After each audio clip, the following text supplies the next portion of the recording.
గురుర్బ్రహ్మ గురుర్విష్ణు గురుర్దేవో మహేశ్వర గురు సాక్షాత్ పరం బ్రహ్మ తస్మై శ్రీ గురవే నమః. సదాశివ సమారంభాం శంకరాచార్య మధ్యమాం అస్మదాచార్య పర్యంతాం వందే గురు పరంపరాం.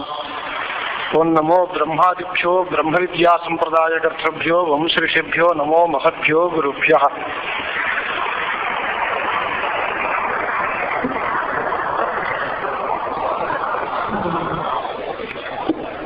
సభయే నమః. నిన్న పంచమ తరంగంలో తర్కదృష్టి అనేటువంటి శుభసంతతి గారి రెండవ కుమారుడు గురువు గారిని తమ సందేహాలు అడగడం, ఆయన తమ సమాధానాలు చెప్పడం అనే భాగంలో ఉన్నాం. అక్కడ ఈ అహం బ్రహ్మ అనేటువంటి సాక్షాత్కారం కలిగిన తర్వాత మనకి సమస్త శోకాలు పోతాయి, అన్ని రకాల ఆనందాలు కలుగుతాయి అనేటువంటి మాట చెబితే, ఈ అహం బ్రహ్మ అనే సాక్షాత్కారం ఎవరికి కలుగుతుంది అని శిష్యుడు అడిగాడు. దాని గురించి జీవుడి యొక్క అవస్థలను చెబుతూ, జీవుడు ఒక 7 అవస్థలను పొందుతూ ఉంటాడు. దాంట్లో 5వ అవస్థ అపరోక్ష అనుభూతి, దాని తర్వాత శోక నివృత్తి, తర్వాత ఆనందావాప్తి అనేటువంటి ఉంటాయి. ఆ 5వ అవస్థలో ఇతడికి అహం బ్రహ్మ అనే సాక్షాత్కారం కలుగుతుంది అనేటువంటి మాట చెప్పారు. అయిన తర్వాత ఈ వేదాంతాలు గురువులు ఇవన్నీ శాశ్వతంగా ఉంటాయా లేదా అని మరో ప్రశ్న వేశారు. ఇవి శాశ్వతములు అంటే మీ సిద్ధాంతంలో బ్రహ్మ ఒక్కటి తప్ప మరో వస్తువు లేదు అని చెబుతున్నారు. బ్రహ్మతో పాటు వేదాలున్నాయి, వేదాంతాలున్నాయి, గురువులు ఉన్నారు అంటే ద్వైతవాదం వస్తుందే తప్ప అద్వైతం అనేటువంటి సిద్ధాంతం చెడిపోతుంది కదా. అంచేత ఈ గురు వేదాంతాది వాక్యాలన్నీ సత్యములు అనడానికి వీల్లేదు. పోనీ అబద్ధం అందాం అని అంటే, అబద్ధమైనటువంటి వేదాంత వాక్యాలు ఈ గురువుల వల్ల మనకేం లాభం ఉంటుంది? ఎండమావుల్లో నీరుంది అంటే ఆ నీటి వల్ల దాహం తీరుతుందా? లేనప్పుడు అబద్ధమైనటువంటి వస్తువుల వల్ల ప్రయోజనాలు చేకూరవు కదా అని అడిగాడు కుర్రాడు. అంటే గురువు గారు సమాధానం ఏం చెప్పారంటే, నాయనా దీనికి దానికి తేడా ఉంది. గురు వేదాంతాది వాక్యాలు కూడా సత్యములు కావు అంటున్నాం మేము. నిజమే, మీరు చెప్పినట్టుగా ఎండమావుల్లో నీరు అనేది కూడా సత్యం కాదు అన్నాం. కానీ ఈ రెండిటికి తేడా ఉంది. కారణం ఏమిటి అంటే, దానికోసం సత్తా త్రైవిధ్యం అనేటువంటి ఒక పక్షాన్ని లేవతీస్తున్నాం. పారమార్థిక సత్తా అని ఒకటి, వ్యావహారిక సత్తా అని ఒకటి, ప్రాతిభాషిక సత్తా అని ఒకటి, 3 రకాల సత్తాలని మనం అంగీకరించాలి. సత్తా అనే మాటకి అర్థం ఉనికి అన్నది, అంటే నిజంగా ఉన్నది ఒక వస్తువు. వ్యావహారిక సత్తా అంటే నిన్న మేడం గారు చెప్పారు, గోదావరి అలా ప్రవహిస్తోంది, పాత నీరు వెళ్ళిపోతుంది, కొత్త నీరు వస్తోంది. గోదావరి ప్రవాహ నిత్యం, వ్యావహారిక నిత్యం. అలాగే ఈ సంసారంలో కొంతమంది పుడుతున్నారు, కొంతమంది పోతున్నారు. పోయేవాళ్ళు పోతూ ఉంటారు, వచ్చేవాళ్ళు వస్తూ ఉంటారు, కానీ సంసారం అలాగే ఉంటుంది అనేటువంటిది ఒక వ్యవహార కాలంలో సంసారం నిత్యంగా ఉంటుంది అనేటువంటి ఒక పద్ధతి ఉంది. ఇది వ్యావహారిక సత్తా. దీనికి వ్యవహార కాలంలో మాత్రమే ఉనికి ఉంది.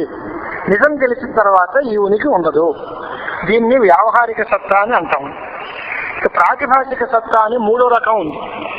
అంటే తాడును చూసి పాము అనుకున్నాం. ఆ పామును అనుకోవడం మనం బతుకున్నంత కాలం ఉండదు. ఆ తాడును చూసినప్పుడు అల్లా ఉండదు. ఆ చీకట్లో అనిపిస్తే అనిపించవచ్చు. ఎవడు రాకపోయినా మర్నాడు పొద్దున్న వెళ్తూ వచ్చేసరికి అబ్బాయి ఎంత కంగారు పడిపోయింది నిన్న తాడేను రా అని మనంతా మనమే అనుకుంటాం. వెళ్తూ వచ్చేసరికి అది పోతుంది. అంటే చాలా తక్కువ కాలం ఏదో ఒక రకమైన దోషంతో కలిగే భ్రాంతి. ఆ భ్రాంతిలో కనపడేటువంటి వస్తువులు ప్రాతిభాషికమైన ఉనికి గలవి. ప్రాతిభాషికం అనే మాటకి ప్రతిభాష అంటే తెలియబడ్డం అని అర్థం. తెలియబడినంత కాలం అంటే అనుకున్నంత కాలం ఉంటాయి. నిజం తెలిసిన తర్వాత ఈ భ్రాంతి తొలగిపోతుంది. అప్పుడు ఆ ప్రాతిభాషిక వస్తువులన్నీ పోతాయి. ప్రాతిభాషిక వస్తువులతో వ్యవహార కాలంలో ప్రయోజనాలు చేకూరవు. ఇది పద్ధతి. ఈ 3 సత్తలు 3 స్టేజెస్ ఉన్నాయి. మొదటి స్టేజ్ ఒకటి, రెండవ స్టేజ్ ఒకటి, మూడవ స్టేజ్ ఒకటి. ఈ 3వ స్టేజీలో ఉండే వస్తువులతో ఆ 3వ స్థానంలోనే ప్రయోజనాలు ఉంటాయి తప్ప అది 2వ స్టేజ్లోకి అప్లై చేసి ఇప్పుడు ప్రయోజనం ఉందా అని మీరు అడగకూడదు. 2వ స్టేజ్లో ఉన్నటువంటి వస్తువులు 2వ స్టేజ్లో ప్రయోజనాన్ని ఇస్తాయి. అంటే వ్యావహారికమైన వస్తువుల వల్ల వ్యవహార కాలంలో మాత్రమే ప్రయోజనాలు ఉంటాయి. ఇప్పుడు ఈ గురువులు, వేదాంతాలు ఇవన్నీ వ్యవహార కాలంలో ఉన్నాయి. మనం వ్యవహరిస్తున్నప్పుడు, మనం లౌకికంగా జీవయాత్ర గడుపుతూ ఉన్నప్పుడు ఇప్పుడు గురువులు ఉన్నారు, వేదాంతాలు ఉన్నాయి, శిష్యులు ఉన్నారు. గురువులు పాఠాలు చెబుతారు, శిష్యులు చదువుకుంటారు, ఇదంతా ఉంటుంది. ఇప్పుడంతా ప్రయోజనాలు ఉన్నాయి. దీని స్టేజ్ దాటి పారమార్థిక దశలోకి వెళితే ఇవన్నీ లేవన్నాను. అయితే ఇవి లేనివి కదా, వీటి వల్ల ప్రయోజనం ఉందా అని మీరు అడుగుతున్నారు. వీటి వల్ల ప్రయోజనం ఎప్పుడు ఉండదు? పరమార్థ టైంలో ఉండదు, వ్యవహారంలో మాత్రం ఉంటుంది. నెక్స్ట్ క్వశ్చన్ ఏం వేసామంటే ప్రాతిభాషికమైన మరీచికోదికం అంటే ఎండమావుల్లో నీటి వల్ల దాహం శాంతిస్తుందా అన్నాం. దాహం తీరడం అనేది వ్యవహారానికి సంబంధించిన విషయం. ఎండమావుల్లో నీరు కనిపించేది ప్రాతిభాషికమైన విషయం. అంటే 3rd స్టాండర్డ్లో ఉన్నటువంటి వస్తువుల వల్ల 2nd స్టేజిలో మనకి ప్రయోజనాలు ఉండవు. సమసత్తాకములైన వాటికే సాధకత్వాలు కానీ బాధకత్వాలు కానీ ఉంటాయి. టెక్నికల్గా వాళ్ళు ఆ మాటలు సంస్కృతం మాటలు అంటారు. అంటే ఒకే రకమైన స్థాయి ఉన్నవాళ్ళు ఇచ్చిపుచ్చుకోవడమో లేక ప్రయోజనాలు పొందడమో లేక ఇబ్బంది పెట్టడమో ఏదో ఒకటి ఉంటుంది, సాధకత్వం కానీ బాధకత్వం కానీ. కానీ తన తక్కువ స్టేజీ వాళ్ళతోటి తనకి ఎటువంటి వీయాలు కయ్యాలు ఉండవు. మనం తెలుగులో అంటూ ఉంటాం కదా, సమానం అయినటువంటి వాళ్ళతోటే వీయం, సమానమైన వాళ్ళతోటే కయ్యం. అంతే తప్ప సమానం కాకుండా తన కింద వాళ్ళతోటి మనం ఏం చేస్తాం? పశువులతోటి పక్షులతోటి మనం పెళ్ళిళ్ళు చేస్తామా?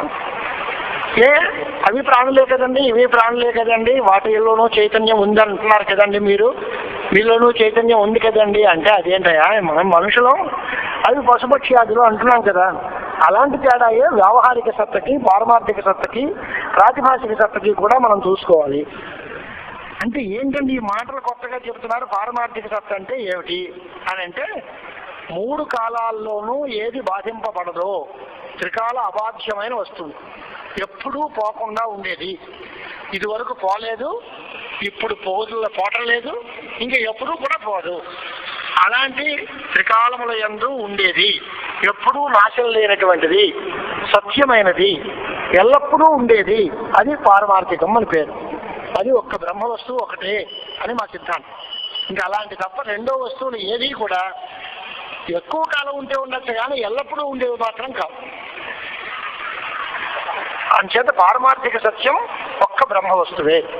ఇక వ్యావహారిక సత్యం అంటే ఏంటి అని అంటే వ్యవహార కాలం ఉన్నంత కాలం ఉంటుంది. అంటే బ్రహ్మజ్ఞానం కలిగిన, ఆత్మ సాక్షాత్కారం కలిగినటువంటి ముక్తి దశలో మాత్రం ఇవన్నీ పోతాయి. అంతవరకు ఇవన్నీ ఉంటాయి. ఇవి కూడా మధ్యలో పోయేవి కావు. ఈ పుట్టుక, సావు ఇవన్నీ ఉంటూనే ఉంటాయి, వీటికి నాశం లేదు. ఎప్పుడు నాశం అంటే మోక్షం వస్తే నాశం. ఆ మోక్షం ఎలా వస్తుంది? ఆత్మజ్ఞానం వల్ల వస్తుంది.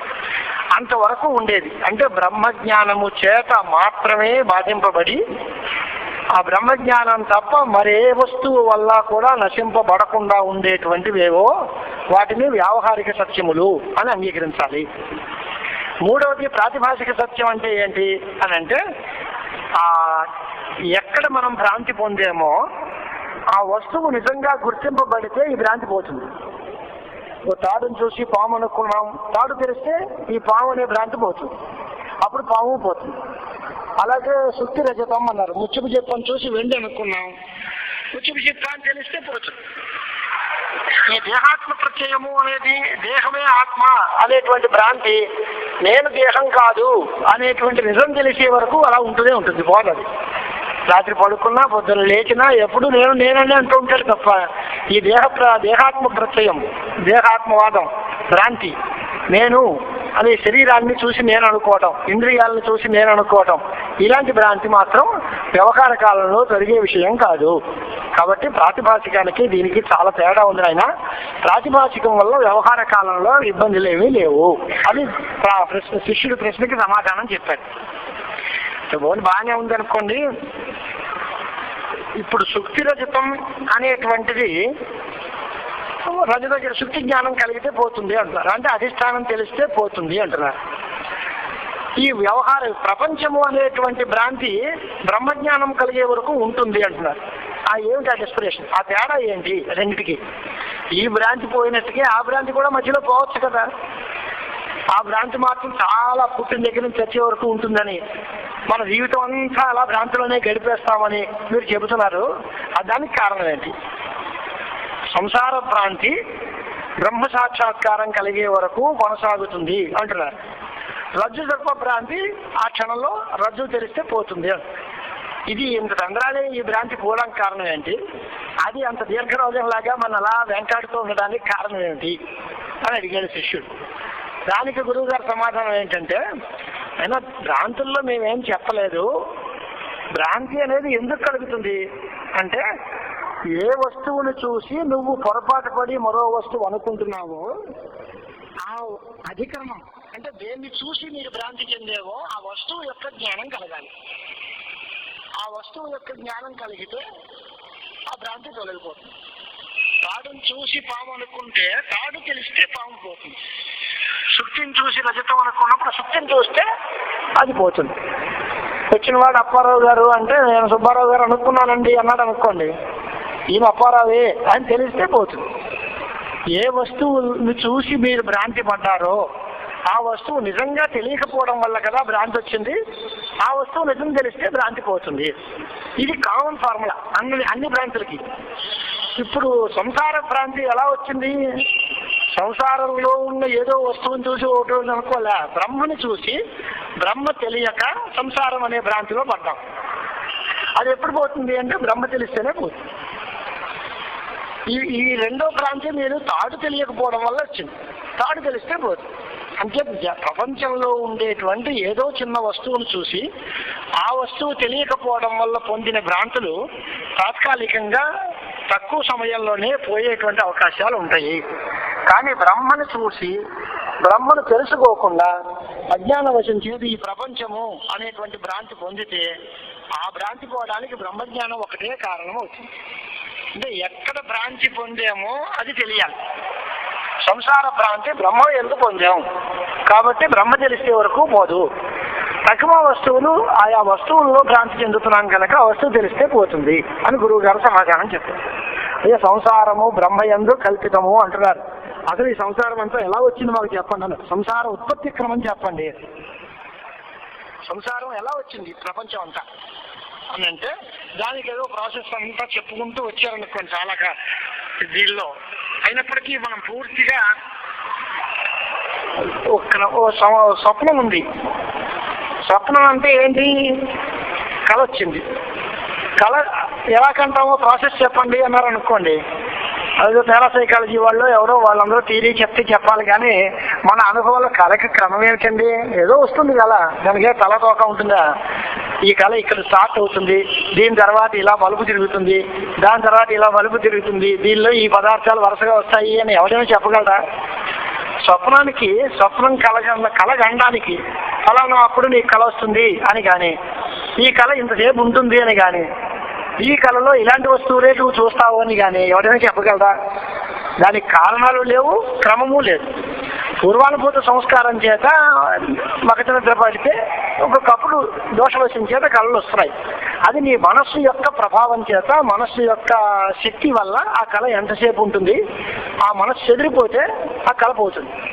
మనస్సులో కలిగేటువంటి ఒక క్రియ కళ అంటే మానసికమైన వ్యాపారం.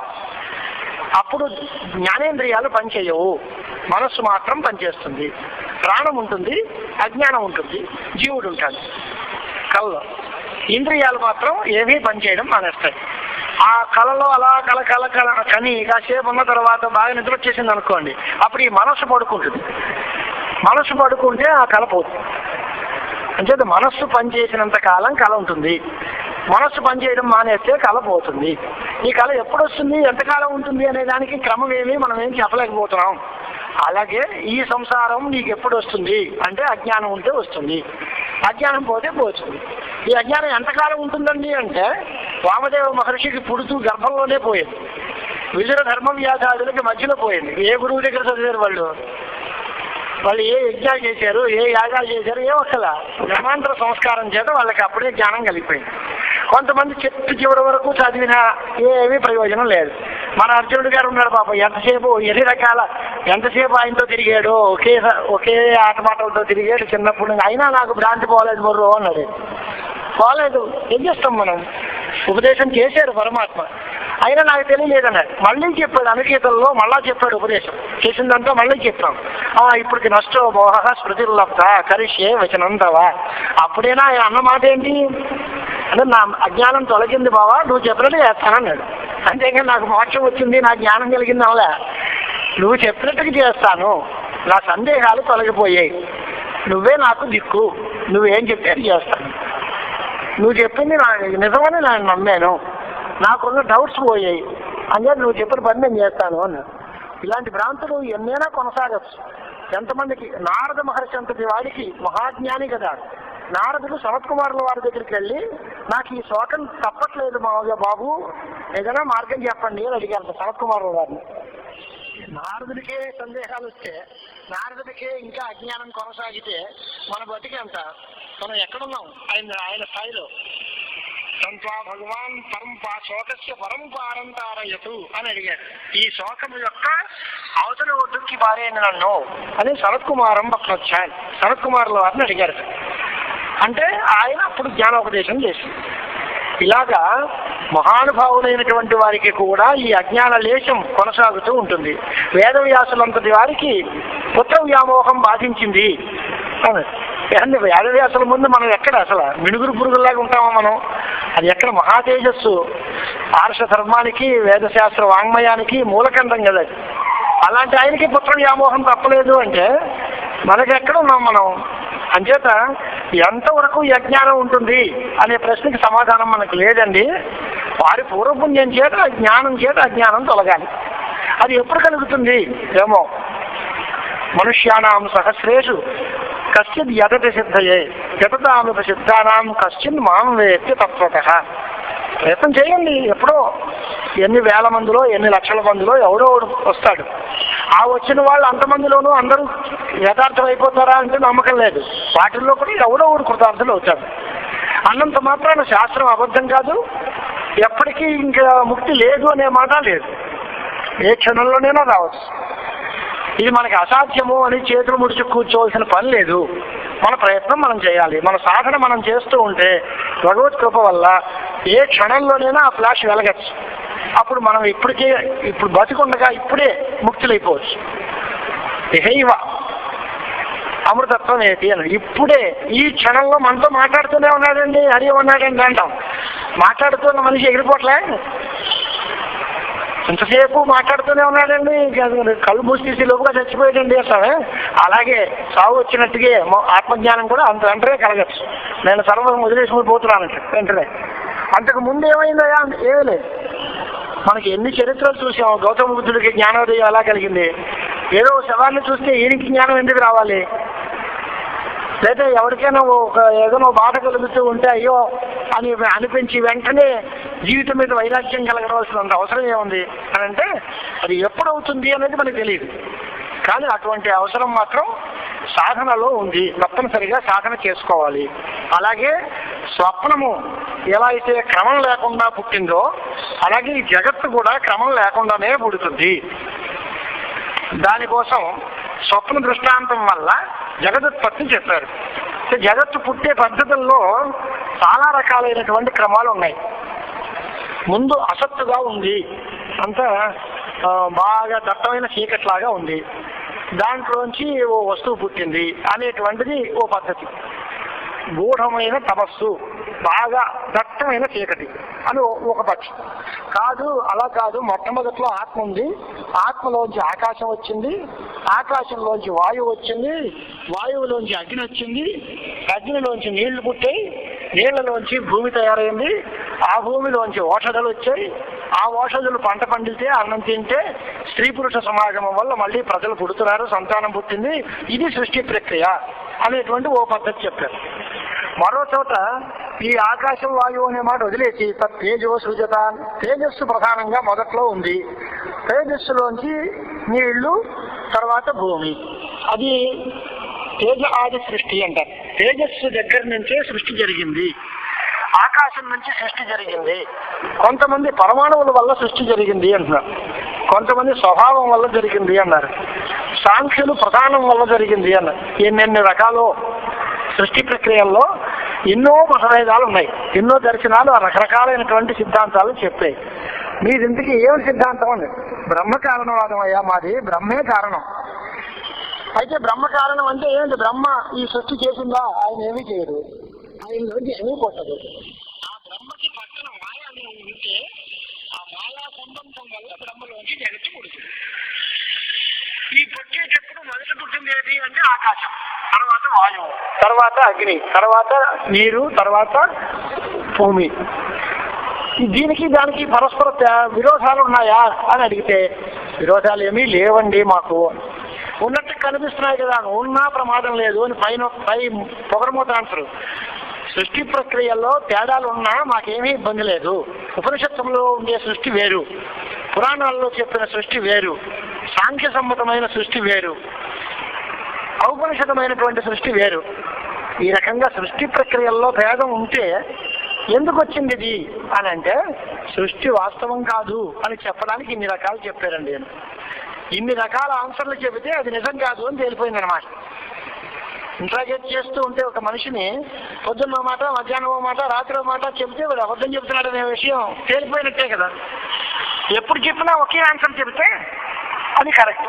నీ పేరు ఏంటండి అంటే ఒకప్పుడు ఓ పేరు చెప్తాడు, ఇంకోప్పుడు ఇంకో పేరు చెప్తాడు, సంతకం పెడితే ఇంకో సంతకం పెడతాడు. ఏమిట్రా ఇది అంటే ఎవరినో మోసం చేయాలని, దగా చేయాలని ఉద్దేశం అనమాట. అలా కాకుండా వికాసుగా ఉండే మనిషి ఎప్పుడూ ఏకరూపంగానే ఉంటాడు. సత్యం ఏకరూపంగా ఉంటుంది, భేదాలు అనేక రూపాలుగా ఉంటాయి, అది అసత్యాలుగా ఉంటాయి. కాబట్టి ఏకరూపంగా ఉండే బ్రహ్మ వస్తువు నిజం. అనేక రూపాల్లో సృష్టి జరిగింది అంటే సృష్టి అవాస్తవం, సృష్టి లేదు. ఎందుకు సృష్టి చెబుతున్నారు అంటే ఏ క్రమంలో సృష్టి వస్తామో దాని రివర్స్లో లయ ప్రక్రియ చెప్తాం. ఇక్కడి నుంచి వరుసగా 1, 2, 3, 4, 5 అన్నాం. చివరికి వచ్చేసరికి 5, 4, 3, 2, 1 అని చెప్పి మొదట్లో 0కి వచ్చేస్తాం. ఈ రకంగా సృష్టి ప్రక్రియ ఎలా ఉంటుందో లయ ప్రక్రియ దానికి విపరీతంగా ఉంటుంది. కానీ విశేషం ఏమిటి అంటే ఎక్కడి నుంచి సృష్టి ప్రారంభించామో అక్కడే లయం సమాప్తమవుతుంది. ఎక్కడి నుంచి వస్తువులు పుడతాయో అక్కడే లయం చెందుతాయి. ఇల్లు కట్టాము అంటే ఇటుకలు, సిమెంటు, సున్నము, ఇసుక ఇవి ఉంటాయి. వీటిని కలిపితే ఇల్లు అయింది. ఇల్లు కూలగట్టేస్తే ఏమవుతుంది? మళ్ళీ ఈ ఇటుకలు, సిమెంటు, ఇసుక ఇవే ఉంటాయి. ఏ కారణాల వల్ల వస్తువు తయారైందో ఆ కారణం అంటే లయం అవుతుంది. కాబట్టి యతో వాయుమాని భూతాని జాయంతే ఏన జాతాని జీవంతి యత్లయం అభిసంవిశంతి తద్బ్రహ్మ. బ్రహ్మ అంటే ఏంటి? ఈ జగత్తుకి సృష్టి కారణం, స్థితి కారణం, లయ కారణం.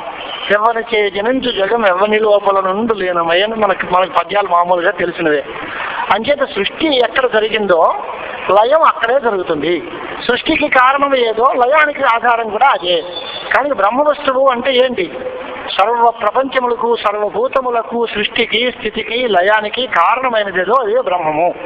ఆయన్ని మీరు ఈశ్వరుడన్నా, లేక బ్రహ్మ అన్నా, లేక పరమాణువులన్నా, లేక స్వభావం అన్నా మీ మీ సంస్కారాలను బట్టి ఉంటాయి. మహావిష్ణువు అని కొంతమంది అనొచ్చు, పశుపతి రాజుడు శివుడు అని కొంతమంది అనొచ్చు.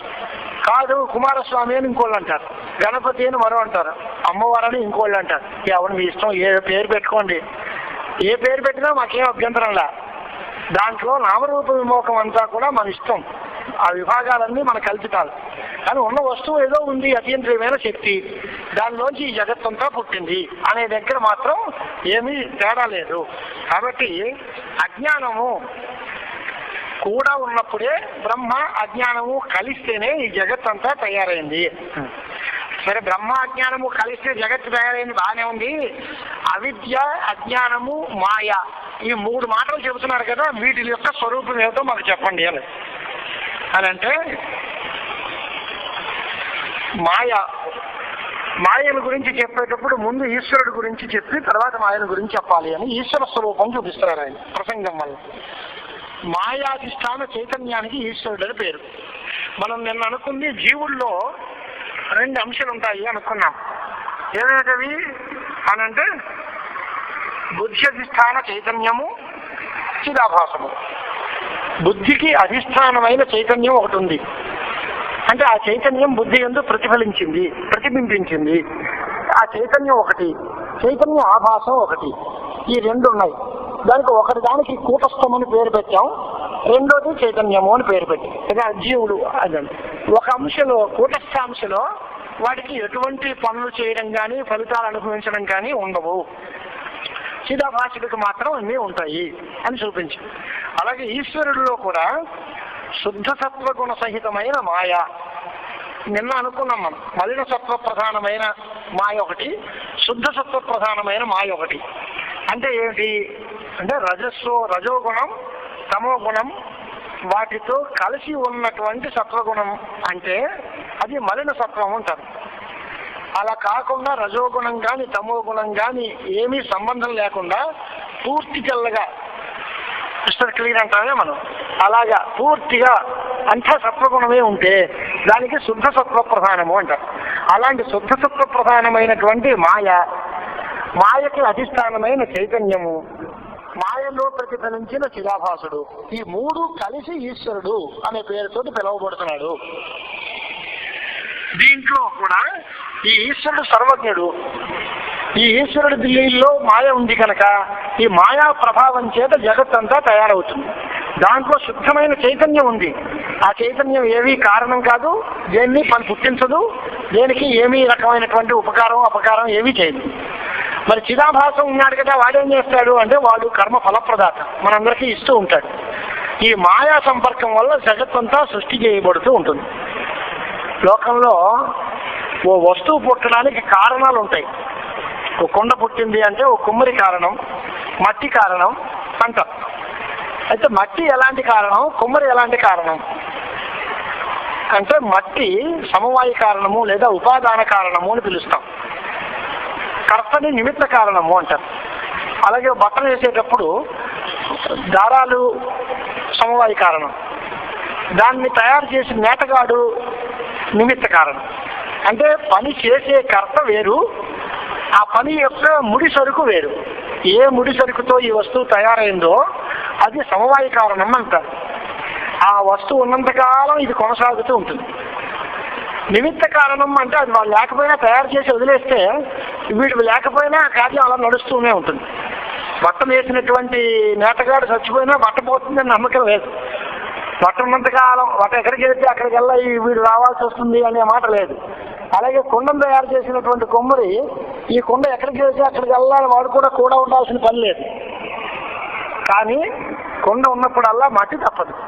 మట్టి అక్కడ పెట్టేసి కుండ తీసుకురండి అంటే కుదరదు, దారాలు అక్కడ పెట్టేసి బట్టను తీసుకురండి అంటే కుదరదు. ఉపాదాన కారణం లేకుండా కార్యం విడిగా ఉండదు. నిమిత్త కారణం ఉన్నా లేకపోయినా పర్వాలేదు. ఈ 2 వేరువేరుగా ఉంటాయి. ప్రపంచంలో ఏ వస్తువుకైనా సరే కర్త వేరు, ఉపాదాన కారణం వేరు. కానీ వేదాంత సిద్ధాంతంలో మాత్రం జగత్తుకి ఉపాదాన కారణము బ్రహ్మే, నిమిత్త కారణం కూడా బ్రహ్మే. అభిన్న నిమిత్తోపాదానం బ్రహ్మ.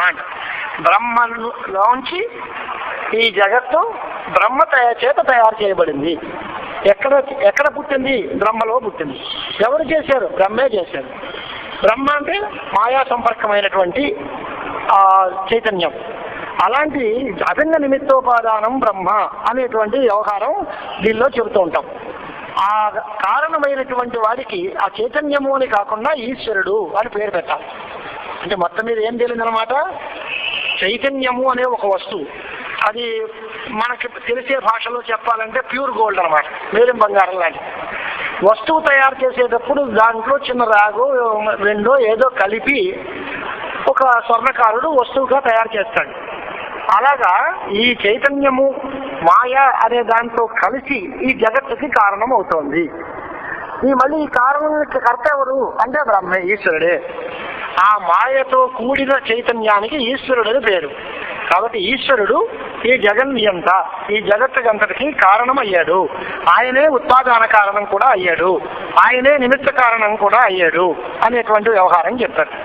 ఎప్పుడైతే ఈశ్వరుడు సృష్టి ఎందుకు చేస్తాడు, లయం ఎందుకు చేస్తాడు, అలాగే ఊరికే కూర్చుని ఇవాళ ఇదంతా సృష్టి చేద్దాం అనుకుంటట, కాసేపు ఉన్న తర్వాత దీన్ని అంతటినీ సంహరించేద్దాం అనుకో. ఏంటి ఆయనకేమి మతి లేదండి, పిచ్చాడా ఏదైనాను, ఎందుకు ఊరికే ముందు ఇవన్నీ సృష్టి చేయాలనుకోవడం, లేకపోతే వీటిలన్నింటినీ చంపేయాలనుకోవడం, ఆయనకి ఎందుకు ఈ సరదా ఎందుకు అని అంటే లోకవత్తు లీలా కైవల్యం అని ప్రాణుల యొక్క కర్మ పరిపాకం చేత వీళ్ళు ఆ ఫలాల్ని పొందే ఆ టైం వచ్చినప్పుడు ఆయనకి సృష్టి చేయాలనే కోరిక పుడుతుంది. ఈ వీళ్ళకందరికీ మళ్ళీ సంజిహీర్ష అంటే వీళ్ళ పనులన్నీ లయం చెందిపోయేటప్పుడు ఆయనకి వీటిలన్నింటినీ సంహరించేద్దాము అనే కోరిక పుడుతుంది. కోరిక పుడితే ప్రళయం, సృష్టి చేద్దామనే ప్రళయం కారణం ఇచ్చ పుడితే సృష్టి. ఈ జగత్ సృష్టి లయాలు ఇవన్నీ కూడా జీవుడి యొక్క కర్మాధీనములు. అయితే సృష్టి చేసాము, తయారయ్యారు జీవులందరూ, వాళ్ళు వాళ్ళ పనులన్నీ చేసుకున్నారు, దాంట్లో ఏదో మంచో చెడ్డో చేసుకున్నారు, దానివల్ల వాళ్ళకి ఏదో ఒక రకమైన పుణ్యమో పాపమో అంతా మూట కట్టుకున్నారు. తర్వాత మీరు కాస్త ప్రళయం అనేసారు, అది పోయే. మళ్ళీ సృష్టి చేయడానికి ఎలాగా అని అంటే ఇవేవి ఎక్కడికి పోవుట, ఇవన్నీ సంస్కార రూపాల్లో అలాగే ఉంటాయి. మళ్ళీ ఆయా జీవులు చేసుకున్నటువంటి పూర్వజన్మలో చేసిన మంచి చెడ్డ ఫలితాలని దృష్టిలో పెట్టుకునే ఉత్తర సృష్టిలో వాళ్ళని ఆయా కేటగిరీల్లో సృష్టి చేస్తాయి. దానివల్లే ఈ ప్రపంచంలో ఉండేటువంటి జీవ వైచిత్ర్యం అంతా కుదురుతోంది. లేకపోతే అందరూ ఒకలాగే పుట్టాలి, ఈ తేడా ఎందుకు ఉంటుంది సృష్టిలో?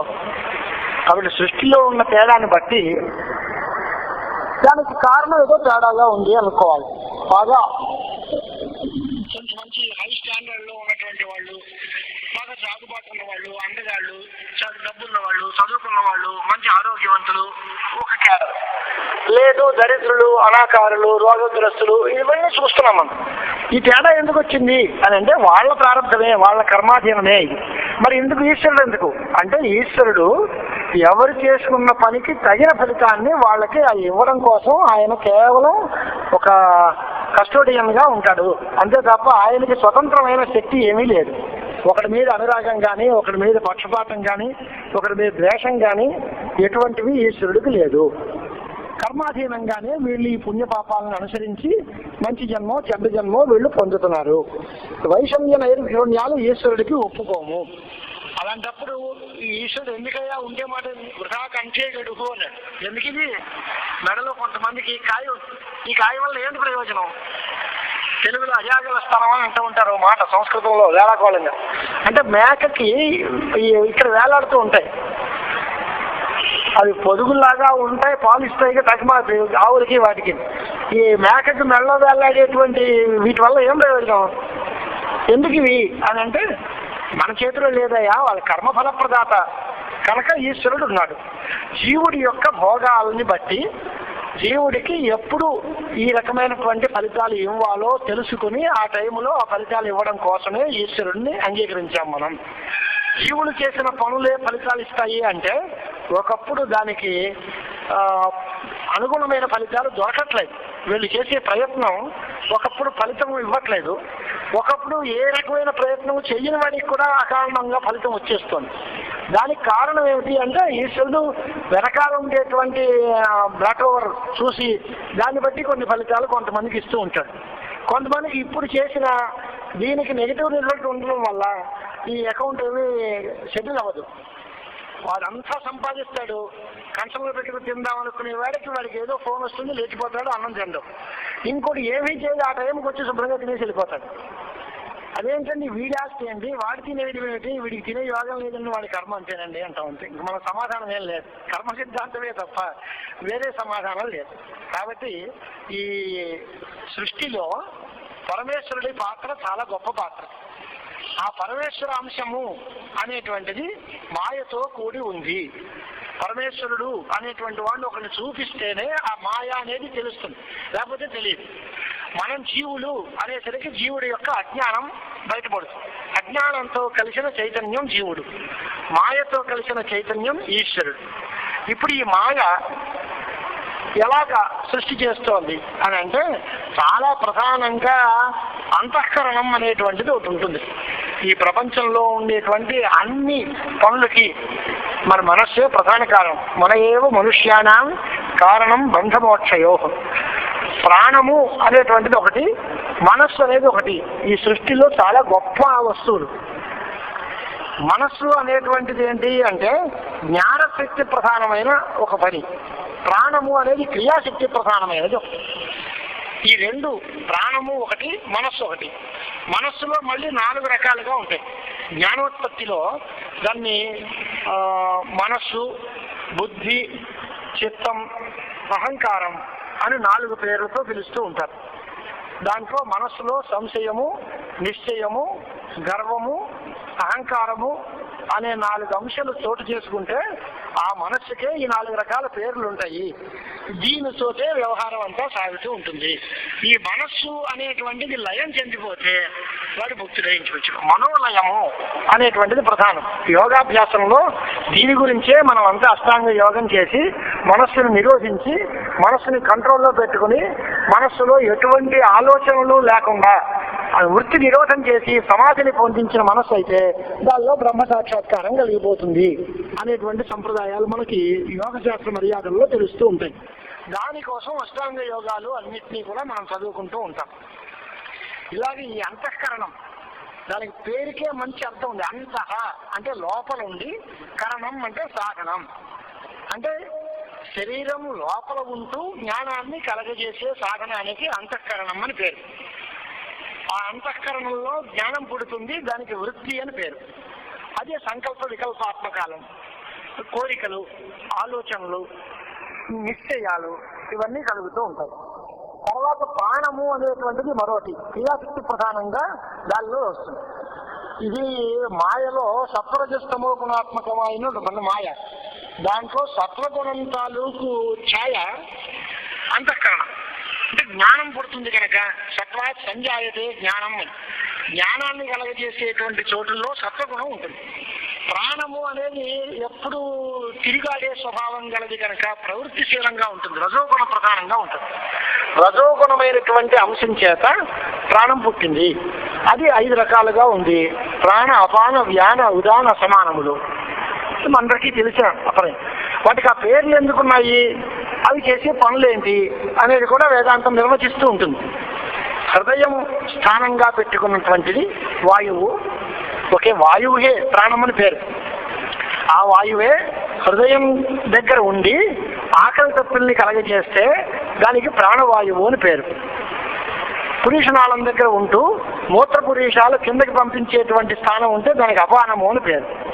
నాభి ప్రదేశంలో ఉండి తిన్న లేదా తాగిన వస్తువులని అరిగించేటువంటి శక్తి కలిగింది ఏదైతే ఉంటుందో దానికి సమాన వాయువు అని పేరు.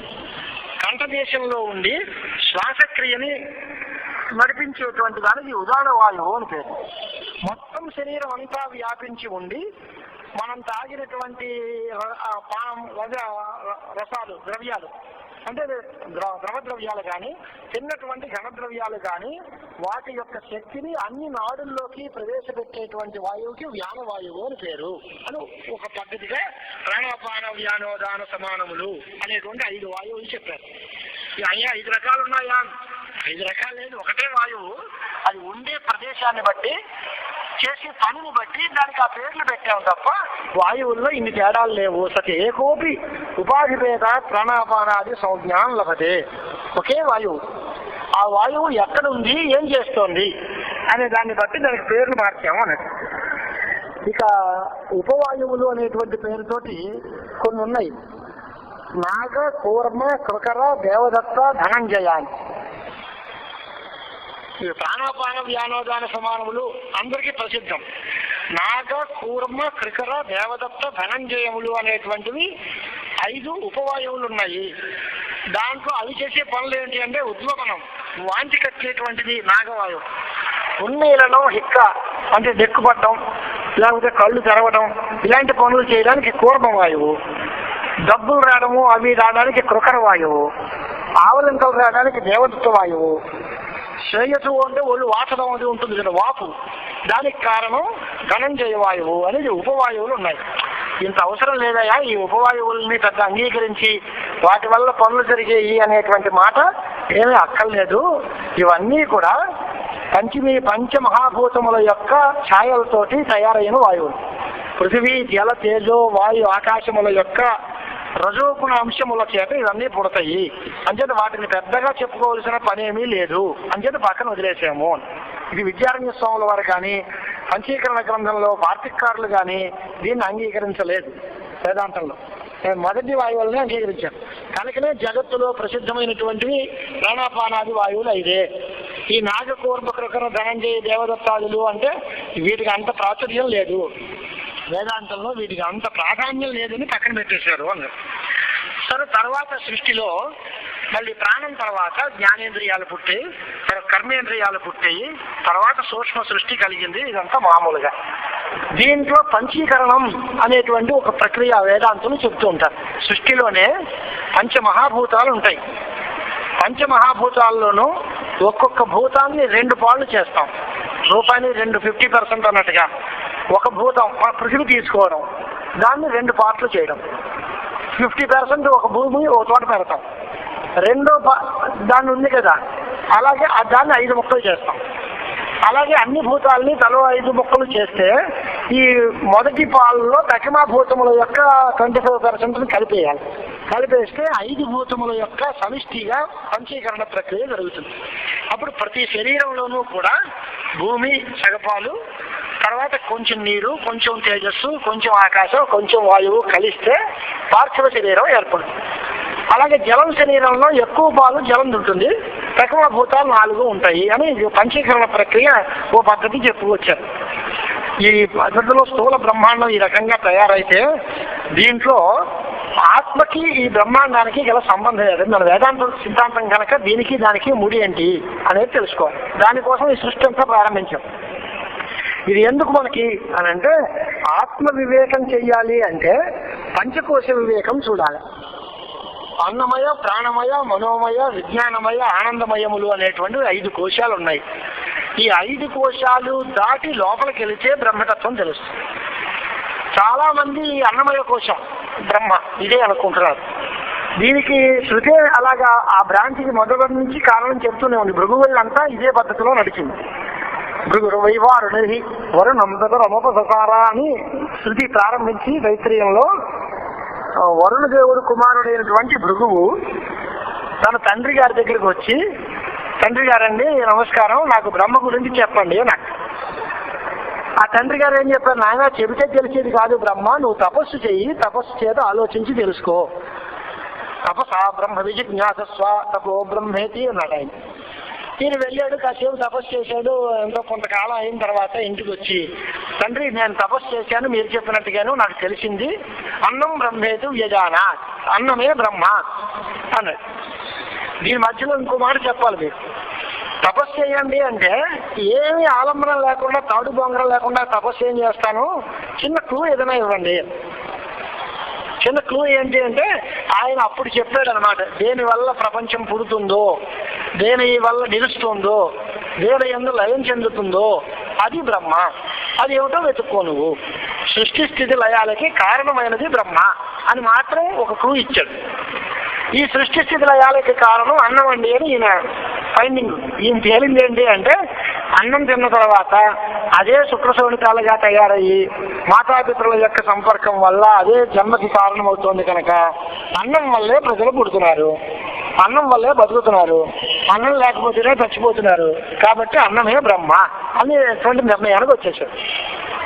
ఇది కాదు అబ్బాయి, అన్నం కాదు, దీని తర్వాత ఇంకా ఆలోచించు, మళ్ళీ తపస్సు చేయబో అన్నాడు ఆయన. మళ్ళీ కాసేపు వెళ్ళిన తర్వాత, కాదండి అన్నం మాట కాదు, అన్నాన్ని కూడా లేకుండా నిలబెట్టిన వాళ్ళు ఉన్నారు కదా, ప్రాణం బ్రహ్మ అండి అని. ప్రాణం ఉంటేనే సృష్టి స్థితి లయాలు సాగుతున్నాయి, ప్రాణం లేకపోతే లయం అయిపోతుంది. ఇది కూడా కాదు మనస్సు అన్నాడు, అది కాదు విజ్ఞానము అన్నాడు, అది కాదు ఆనందము అని 5 కోశాలు చెప్పాడు. చాలా మంది ఈ ఆనందమయ కోశంతో ఆగిపోతున్నారు. కానీ వేదాంత సిద్ధాంతంలో ఈ కోశం కంటే కూడా లోతుకు వెళితేనే ఆత్మతత్వం తెలుస్తుంది. ఇది కూడా పై పొర మాత్రమే, ఇది మాత్రం ఆత్మస్వరూపం కాదు. ఆనందమయ కోశము అనే పేరుతో పిలువబడేది దేహాత్మవాదానికి సంబంధించిన విషయం. శరీరమే ఆత్మ అనుకునేటువంటి వాళ్ళు, తార్కికులు మొదలైన వాళ్ళు దానిని ఆత్మగా గుర్తిస్తారు తప్ప, వేదాంతులు మాత్రం దానికంటే లోపల ఉండేటువంటి బ్రహ్మపుచ్చం ప్రతిష్ట అనేటువంటి వస్తువు ఏదైతే ఉందో దానిని ఆత్మ వస్తువుగా గ్రహిస్తారు. అంచేత పంచకోశ వ్యుత్పాదనం చేసి దాంట్లో అనేక సిద్ధాంతాలు వరుసగా చూపించి దేహాత్మవాదం అన్నాడు, ఇంద్రియాత్మవాదం అన్నాడు, మన ఆత్మవాదం, క్షణిక విజ్ఞాన ఆత్మవాదం, మూలను వాదాలు చెప్పారు. వాటిని అన్నింటినీ మనం చెప్పాలంటే ఒక నెల 2 నెలల్లో తీసుకుంటే ఒక్కొక్కటి చెప్పుకోవచ్చు. మనం రేపు సాయంకాలానికి దీన్ని చాప చుట్టేద్దాం అనుకుంటే వీటిని అన్నింటినీ చెప్పడం కష్టం. కానీ మోడల్ ఏంటి? దేహాత్మవాదం ఎందుకు అనుకుంటున్నాడు అని అంటే, నేను వచ్చాను అంటే శరీరం వస్తోంది, నేను ఎర్రగా ఉన్నాను అంటే శరీరం ఎర్రగా ఉంది, నేను సన్నగా ఉన్నాను, నేను లావుగా ఉన్నాను అన్నప్పుడు శరీరమే లావుగానో సన్నగానో ఉంటుంది. నేను పెరిగాను అంటే శరీరం పెరుగుతోంది, నేను నీరసించిపోయాను అంటే శరీరం నశించిపోతుంది. కాబట్టి శరీరమే ఆత్మ అనుకున్నట్టు వాడు. ఈ నేను అనేది శరీరానికి సంబంధించిన విషయము అని. అలా కాదయ్యా, శరీరస్య నచైతన్యం మృతేషు వ్యభిచారత. చనిపోతే శరీరం అక్కడే ఉంటుంది, దాన్ని నేను అంటున్నావా? అప్పుడు మరి శరీరం ఉందిగా నేను అనాలి కదా అంటే, అది కాదన్నా, ఇది పొరపాటేనండి, శరీరం కాదు, శరీరం లోపల ఏదో ఉందన్నమాట, అది నేనంటేను ఈ శరీరం ఒకటే కాదు అనేటువంటి నిర్ణయాలకు వచ్చి శరీరాత్మవాదం తప్పు ఉన్నారు. కాదండి, నేను చూస్తున్నాను, నేను వింటున్నాను, నేను మాట్లాడుతున్నాను అనేటువంటి వ్యవహారాలన్నీ ఇంద్రియాలకు సంబంధించినవి కనుక ఇంద్రియములే ఆత్మ అని మరొకటి వచ్చారు. నేను చూస్తున్నాను అంటే చక్షురింద్రియం చూస్తోంది, నేను వింటున్నాను అంటే శ్రోత్రేంద్రియం వింటోంది, నేను మాట్లాడుతున్నాను అంటే వాగింద్రియం మాట్లాడుతోంది. కాబట్టి ఇంద్రియాలు ఆత్మ అని. పదాత్మంచే ఇంద్రియాణ ఉపఘాతే కథం స్మృతి అని మళ్ళీ దాని మీద ఖండన గ్రంథం ఏంటి అంటే, నాయన నువ్వు కన్ను పోయింది, నేను చచ్చానంటున్నావా, నా కన్ను పోయింది అంటున్నావా? ఇంద్రియమే ఆత్మ అంటే ఒకరికి కన్ను పోయింది, అయితే వాడు పోయేటట్టు లెక్క. నేను పోయానంటున్నావా? లేదు, నా కన్ను పోయింది అంటున్నావు. అంటే నేను వేరు కన్ను వేరు అనే విషయం నీకు తెలుసు, భ్రాంతి పడుతున్నావు అంతే నేను అనే మాటతో. నా కన్ను చూస్తోంది అనడానికి గాను నేను చూస్తున్నాను అంటున్నావు. ఇంద్రియాల ఆత్మ కాదయ్యా, ఇంద్రియాల కంటే వేరేగా ఆత్మ ఒకడు ఉన్నాడు. కాదంటే మనస్సు అన్నాడు. మనోపి నటథ, మనస్సు కూడా ఆత్మ అనడానికి వీల్లేదు. నేను ఆలోచిస్తున్నాను అంటే మనస్సు ఆలోచిస్తాను, నేను ఇది చేద్దాం అనుకుంటున్నాను అంటే మనస్సు అనుకుంటాను, నాకు ఇది ఇష్టం లేదు అంటే మనస్సుకి ఇష్టం లేదు. కాబట్టి మనస్సే ఆత్మ అని కొంతమంది అన్నారు. అలా అంటే మనస్సు చాలా పరమాణు స్వరూపంగా ఉంటుంది, దాంట్లో ఉండే జ్ఞానం అతీంద్రియం అయిపోతుంది, దానిలో ఉండే గుణాలు కానీ జ్ఞానాలు కానీ ఎవరికి తెలియకపోతాయా, అది అప్రత్యక్షమైపోవాల్సి వస్తాయి. అతి చిన్న వస్తువు ఉందనుకోండి, సూక్ష్మమైన పరమాణు, అది ఏ రంగులో ఉందో చెప్పండి అంటే ఏం చెప్తాం? దానికి రంగు ఉంటుంది, కానీ ఆ వస్తువు కనిపిస్తే కదా దానిలో రంగు చూసేది మనం, ఆ వస్తువే కనపడదు. అలాంటి వస్తువులో ఉండే గుణాలని మనం ఎట్లా చెప్తాం? అలాగే మనస్సు అనేది చూడడానికి వీలు లేనిది కనుక దాంట్లో ఉండే జ్ఞానాలు, సంకల్పాలు, ఇచ్చలు అంటే అవి ఏం కనపడేవి కాకపోతాయి, లోక వ్యవహారం అంతా పాడైపోతుంది. కాబట్టి మనస్సు కూడా ఆత్మ కాదు. మరి క్షణిక విజ్ఞానం ఆత్మ, క్షణిక విజ్ఞానం అంటే ప్రతి క్షణం పోతుంది అంటే ఎలా కుదురుతుందండి? తర్వాత క్షణంలో కూడా ఇదే వస్తువు కొనసాగుతోంది కదా, ఆ బౌద్ధ మతం కూడా తప్పేది. ఇంకేంటి నిత్య విజ్ఞానాత్మవాదం, నిత్యమైన విజ్ఞానం ఆత్మ. ఓ అది మా సిద్ధాంతమే. సత్యం జ్ఞానం అనంతం బ్రహ్మ యో వేద నిహితం గుహాయాం పరమే వ్యోమన్ అనేది మా సిద్ధాంతమే అది. కానీ తార్కికులు ఏమంటున్నారు అంటే ఆ జ్ఞానం కాదు, ఆ జ్ఞానం గలవాడు ఆత్మ, ఆ జ్ఞానం ఉన్నవాడు, కర్తృత్వ భోక్తృత్వాలు గలవాడు, రాగద్వేషాదులు ఉన్నవాడు, సుఖ దుఃఖాలు అనుభవించేవాడు అయినటువంటి వాడు ఎవరో ఉన్నాడు, వాడు వేరు, వాడికి కలిగే జ్ఞానం వేరు అనే భ్రాంతి పడుతున్నాడు. ఆ భ్రాంతిని తొలగించుకోవడం కోసం అది ఆనందమయ కోసం రా బాబు నువ్వన్నది, దాని లోపల ఉండేటువంటి తత్వం జ్ఞానం, ఈ జ్ఞానమే ఆత్మనాలు తప్ప ఆ రకమైనటువంటి జ్ఞానాధికరణం ఆత్మ అనే తార్కిక మతం, ద్వైత సిద్ధాంతం మనం అంగీకరించేది కాదు అనేటువంటి సిద్ధాంతం చెప్తారు. ఇక దీనిలో మాధ్యమికులు దానిలో ఉండే 4 రకాలు ఇవన్నీ మనం ఏమి ఇప్పుడు పెట్టుకోవట్లేదు. ఈ పంచకోశం ఉత్పాదనం చేయాలి అంటే ఇప్పుడు దీనిలో స్థూల దేహం, సూక్ష్మదేహం ఇవన్నీ ఉన్నాయి. స్థూల దేహం ఉంటుందా ఉండదా? మనకు కనిపిస్తే హాయిగా దేహం ఉంది, ఈ స్థూల దేహం ఆత్మ అంటే నష్టం ఏంటి అని. స్థూల దేహం ఆత్మ అంటే స్వప్నావస్థలో ఈ శరీరం ప్రకాశిస్తోందా, కానీ ఆత్మ ఉంది. స్థూల దేహం అప్పుడు మనకేం తెలియట్లేదు, లేదని అనకూడదు. స్థూల దేహం ఉంటుంది కానీ తెలియదు. కొద్దిగా ఒళ్ళు తెలియదు నిద్ర, ఒళ్ళు తెలియకుండా కళ. ఒళ్ళు తెలియలేదు అంటే శరీర భావన లేదు. శరీర భావన లేనప్పుడు శరీరం ఆత్మని అనడం లేదు, అక్కడ ఆత్మ ఉంది. పోనీ సుషుప్తిలో సూక్ష్మ శరీరం అందాం, సూక్ష్మ శరీరం కూడా సుషుప్తిలో జ్ఞానం లేదు. అప్పుడేంటి, సుషుప్తిలో ఆత్మ ఉంది కదా. అంటే సుఖస్వరూపమైన ఆత్మ ఉన్నాడు. ఈ దేహేంద్రియాదులు అన్నీ పనిచేయడం మానేసాయి. కాబట్టి స్వప్నంలోనూ సుషుప్తిలోనూ కూడా ఆత్మ ఉంది కనుక మన 3 అవస్థలు, జాగ్రత్త అవస్థ, స్వప్నావస్థ, సుషుప్తి అవస్థ, ఈ అవస్థాత్రయము కలిగిన వాడు, ఈ అవస్థలకి మించిన వాడు, అవస్థాత్రయ అతీతుడు, అవస్థాత్రయ సాక్షిభూతుడు అయినటువంటి ఒక ఆత్మని మనం అంగీకరించి తీరాలి. అలాంటి దానికే మహావాక్యం అన్ని కూడా ఉపదేశం చేస్తాయి. అలాంటి ఆత్మను తెలుసుకోవడమే మనం ప్రయత్నం చేసేవారికి పక్షం. అయితే పంచకోశాల కంటే వేరేగా ఆత్మ ఉంది అని తెలుసుకున్నాం అనుకోండి, మాకు మోక్షం కలిగిపోతుందా అని. అది చాలరా భయం. పంచకోశాతీతమైన ఆత్మ ఉంది తెలుసు, కానీ ఆ ఆత్మ బ్రహ్మ ఒకటే అని ఆ ముడి తెలియాలి. అప్పుడే నీకు కృతజ్ఞత వస్తుంది, లేకపోతే లేదని. పంచకోశముల కంటే వివేకం చేసుకుని పంచకోశాతీతమైనటువంటి ఆత్మజ్ఞానం పొందినా ఈ ఆత్మ వేరు ఆ బ్రహ్మ వేరు అనుకుంటే మళ్ళీ జీవ బ్రహ్మ అభేద నిశ్చయం మళ్ళీ కొత్తగా మిగిలిపోయే ఉంటుంది. కనుక కృతకృత్యుడు రావాలి అంటే నిన్ను బ్రహ్మ అభిన్నుడుగా చూసుకో, నేనే బ్రహ్మమునై ఉన్నాను అనేటువంటి అభిప్రాయంతో నువ్వు గుర్తించుకో అన్నాడు. ఇదే కష్టంగా ఉందండి, ఎన్నిసార్లు చెప్పినా మాకు ఇదే మనసుకి రావట్లేదు. నేను బ్రహ్మ ఎలా అయిపోతాను, నేను మళ్ళీ అన్ని రకాల స్వర్గమో నరకమో పుణ్యపాపాలు అన్ని అనుభవించేవాడిని, ఇన్ని రకాల సుఖ దుఃఖాలకి భాజనం అవుతున్నాను అంటే సుఖ దుఃఖాలు పొందుతున్నాను. మరి బ్రహ్మ అనేది ఏమీ లేనివాడు, అన్నీ ఉన్న నేను ఏమీ లేని బ్రహ్మ ఒకటి ఎలా అయిపోతాం, నాకేం తెలియట్లేదండి అని అంటే ఎప్పుడూ బ్రహ్మకి నీకు భేదం లేదు. ఏదైనా సరే బ్రహ్మ అభిన్నమైనటువంటి నీకు ఇదంతా కూడా అనాత్మబంధ. అనాత్మబంధము అజ్ఞాన మూలకము, ఆ ముడి అక్కడే ఉంది. అజ్ఞానం వల్ల ఈ బంధం అంతా కలిసింది. ఆత్మ ఎప్పుడూ సదా నిత్యముక్తం. ఆ నిత్యముక్తమైనటువంటి దాన్ని తెలుసుకోవడం అంటే ఈ అజ్ఞానాన్ని తొలగించుకోవడం వల్లే సాధ్యం. అజ్ఞానం తొలగించుకోవడం కోసమే మన సంప్రదాయాలు, వేదాంతాలు, అనుష్ఠానాలు, సాధనలు, అనేక రకాల ఉపాయాలు ఇవన్నీ కూడా మనం సాధించుకోవాల్సి వస్తుంది. ఈ ప్రపంచం అంతా కూడా మన అజ్ఞాన విజృంభితం, మన అజ్ఞానం చేతే కలిగింది అనేటువంటి మాట.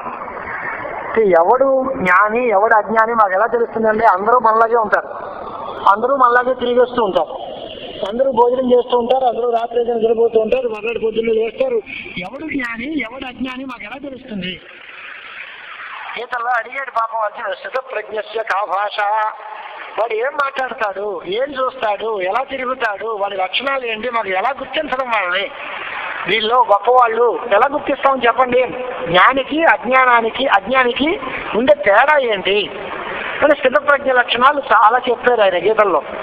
అది గీతోపదేశం దగ్గర చూసుకుందాం అనుకోండి. మనం జ్ఞానికి అజ్ఞానికి తేడా ఏంటి అని అంటే ఒకే మాటలో మేము చెప్తాం వినండి. నేను ఏదో ఇంకా చెయ్యాల్సిన పని మిగిలిపోయింది అనుకునేవాడు అజ్ఞాని. నేను చెయ్యాల్సిన పని ఏమీ లేదు, చేసి పొందాల్సింది ఏమీ లేదు, జరిగేదేదో జరిగింది, నేను చెయ్యట్లేదు, దానివల్ల వచ్చేది లేదు, మనం ఎంత చచ్చినా ఇది ఇంకే, అప్పు ఆరాటమే తప్ప బాబు బతికేది లేదని ఎక్కడం. అలాగే మనలో ఏమీ లేదు, ఈశ్వర కటాక్షం ఎలా ఉంటే అలాగే అవుతుంది అనేటువంటిది అకర్తవ్యత్వోపదేశం. అంటే నేను ఏం చేయక్కర్లేదు, హాయిగా నిశ్చింతగా కూర్చోవడం, శాంత సంకల్ప, ఎటువంటి ఆలోచనలు పెట్టుకుని మనస్సుని పాడు చేసుకుని ఊరికే ఎంతో పెద్ద స్ట్రెయిన్ ఫీల్ అయ్యి ఈ స్ట్రెస్ గురి అయ్యి మనం బాధపడిపోయి ఎదురు వాళ్ళని బాధ పెట్టేసి ఈ తంటాలు పడక్కలు లేకుండా హాయిగా ఒక చోట కూర్చుందాం, ఏం చేద్దాం, ఏమీ చేయక్కర్లేదు అనుకునేవాడు జ్ఞాని. అన్నీ ఏదో చేద్దాం అనుకునేవాడు అజ్ఞాని. అదేంటండి ఇంతవరకు చెయ్యండి అంటున్నారు కదా, ఆత్మవిచారం చేయండి, వేదాంతాలు వినండి, గురువుని సేవించండి అంటున్నారు కదా, ఇవన్నీ దేనికి అని అంటే ఏమీ చెయ్యని స్థితి రావడం కోసం. రాగి చెంబు బాగా మలిం పట్టేస్తే దాన్ని మనం తోమడానికి ఏం చేస్తాము, దాని మీద ఇంకా చింతపండు ఇంకా ఇసుక పట్టి దాన్ని ఇంకా రుద్దుతాం. ఏంటండి దాని ఎందుకు మురికి పోగొట్టడానికి ప్రయత్నిస్తే ఇంకా మట్టి పట్టిస్తున్నారేంటి? ఇంకా పట్టిస్తే అది పార్టీ కూడా పోతుందయా అంటే కొత్త నీరు వచ్చి పాత నీరులో కొట్టుకుపోతుంది. అంటే మొత్తం పాత మాలిన్యాన్ని తొలగించుకోవడం కోసమే ఈ కొత్తవన్నీ దానికి అంటిస్తున్నాం. దీన్ని ఎట్టే పెట్టేద్దామని కాదు. బట్టలు మార్చిపోయాయి అంటే ముందు దాని మీద సబ్బు రాస్తారు, దాంతో రక్షణ ఉంటుందా. ఇదంతా ఎందుకండి? ఇదంతా చేస్తే ఆ పాత మట్టి పోతుంది. అలాగే ఇప్పుడు మనం చేసే సత్కర్మాచరణం వల్ల, ఉపాసన వల్ల, భగవద్ ధ్యానం వల్ల ఈ మనస్సుకు పట్టిన పాపాలు మలినాలు అన్నీ పోతాయి. అప్పుడు శుద్ధమైన మనస్సు అవుతుంది. దాంట్లో నేను ఏమీ చెయ్యక్కర్లేదు అనేటువంటి నిశ్చయం నీకు తెలుస్తుంది. అప్పుడు నువ్వు జ్ఞానం అవుతావు. అఖండము, అద్వితీయము, అసంగము, జన్మాది సద్భావ వికార శూన్యము అంటే పుట్టుక చావు లేనిది, సూక్ష్మము స్థూలము కారణ శరీరము ఏవీ లేనటువంటిది, అశరీరం అయినటువంటిది ఆత్మవస్తువు. అది తెలుసుకోవడం కోసమే ఈ శాస్త్రం అంతా బయలుదేరింది. అయితే రాగద్వేషాలు అన్నారు కదా, రాగద్వేషాల వల్ల ఇదంతా జరుగుతోంది అని చెప్పారు. ఈ రాగద్వేషాలు మనకి ఎందుకు వస్తున్నాయి చెప్పండి? మనిషికి అజ్ఞానం వల్ల రాగద్వేషాలు వస్తున్నాయి అంటున్నాం కదా. జ్ఞాని అయిన వాడు ఇవేం చేయట్లేదు, మనం ఇవన్నీ చేస్తున్నాం. మంచి పని చేస్తే దాని ఎందు ఏదో రక్తి అనురాగం ఉంది, చేసాం. చెడ్డ పని చేస్తే దానికి ద్వేషంతో చేసాం అంటున్నారు. రాగము ఇంద్రియాల వల్ల పెరిగిందా అని?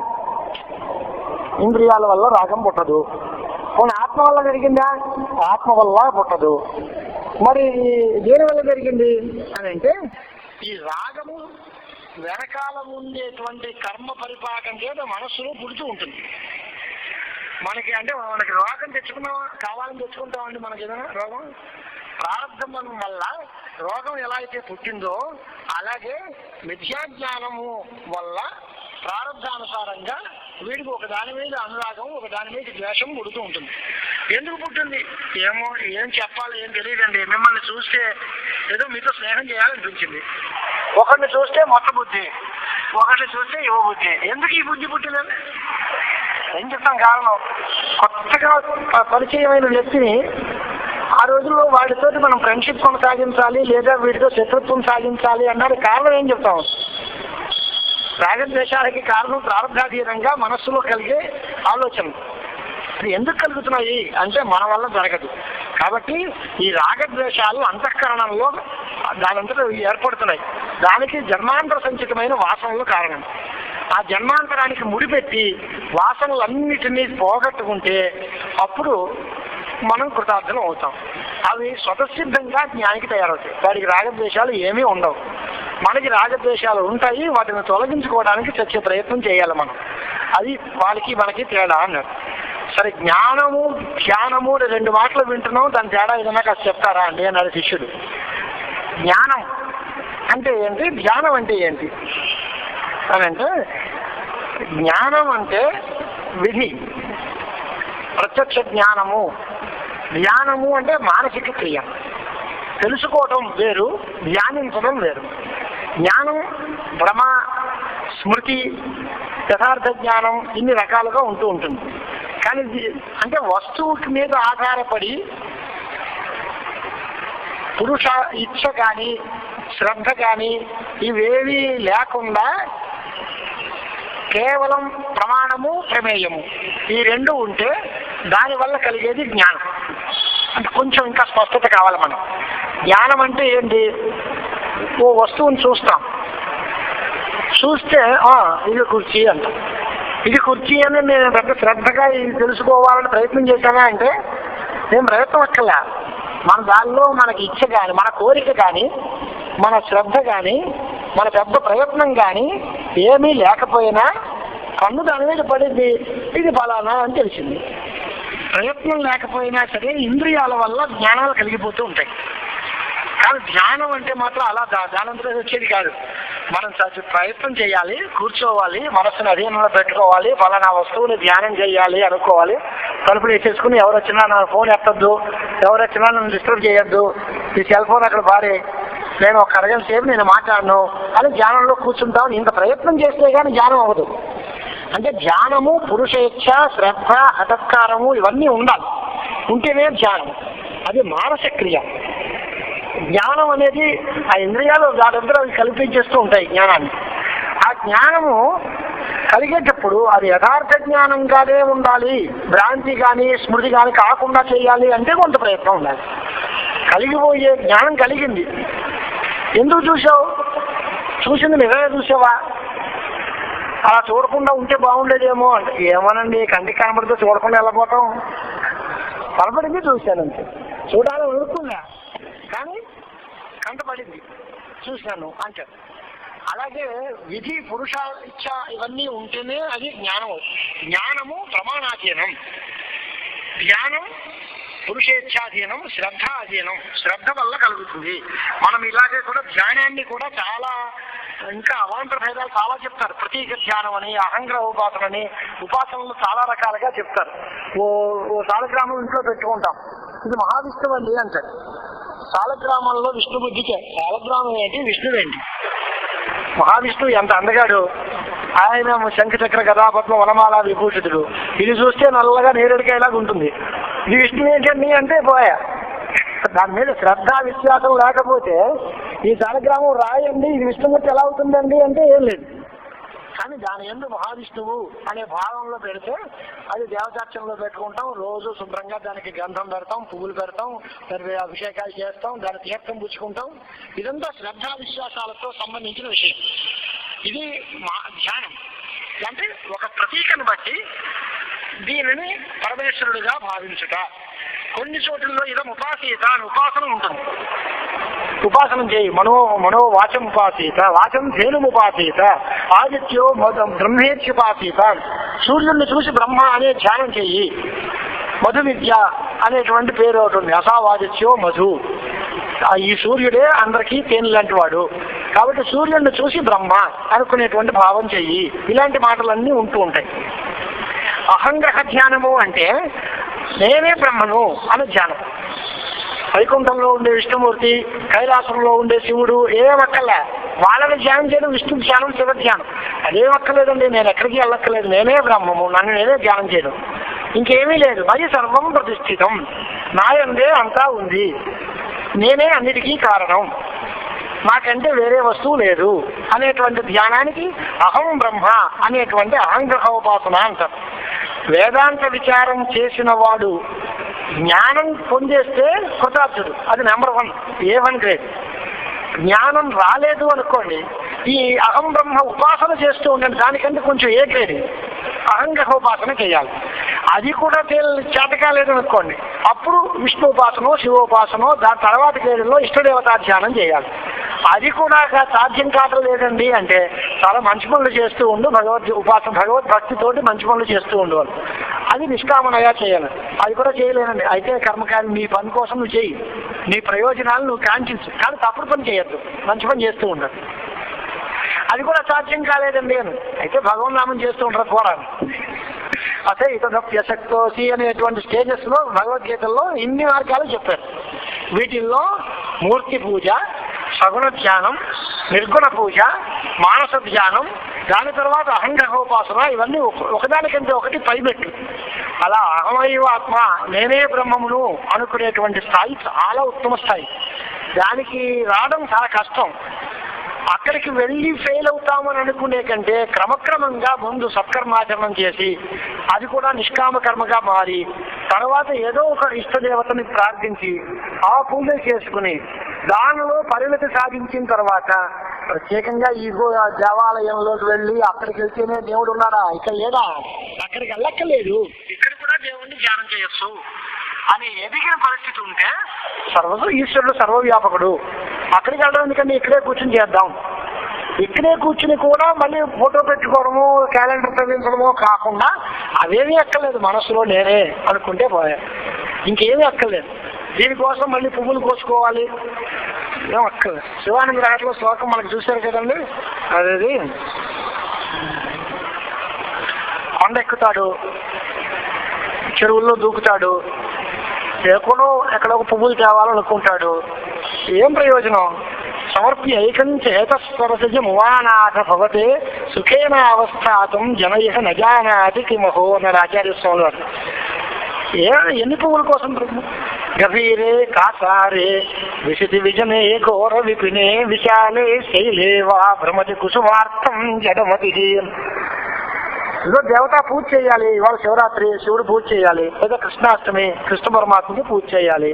ఎక్కడ తులసి చెట్లు ఉన్నాయో ఒకడు, మారేడు చెట్లు ఉన్నాయని ఇంకోడు, వాడు అటు వీడిటు ఎక్కడో తిరిగేస్తారు. లేదా ఇవాళ అమ్మ నవరాత్రాలు వస్తున్నాయండి, కలువ పువ్వులతో అమ్మవారికి పూజ చేస్తే చాలా మంచిది, కమలాలయ హోమం అని ఉంది, చెరువులు ఎక్కడ ఉన్నాయి వెతకండి పట్టుకోండి, ఎక్కడ కలువ పువ్వులు ఎక్కడ ఉంటాయి. గభీరే కాసారే విశతి, లోతైన చెరువులో దూకుతున్నట్ట. విశతి ఘోర వీపినే, నిర్జనమైన అరణ్యంలోకి వెళ్ళి అక్కడ తుమ్ము పువ్వులు ఉంటాయా, ఆయనకి ఇష్టం అండి, ఉమ్మెత్త పువ్వులు అంటే ఇష్టం అండి, అవి వెతుక్కోవడానికి వెళ్తున్నట్ట. విశాలే శైలేవా, కొండలు ఎక్కి అక్కడేనో ఉంటాయేమో అని ఇంకోనాను.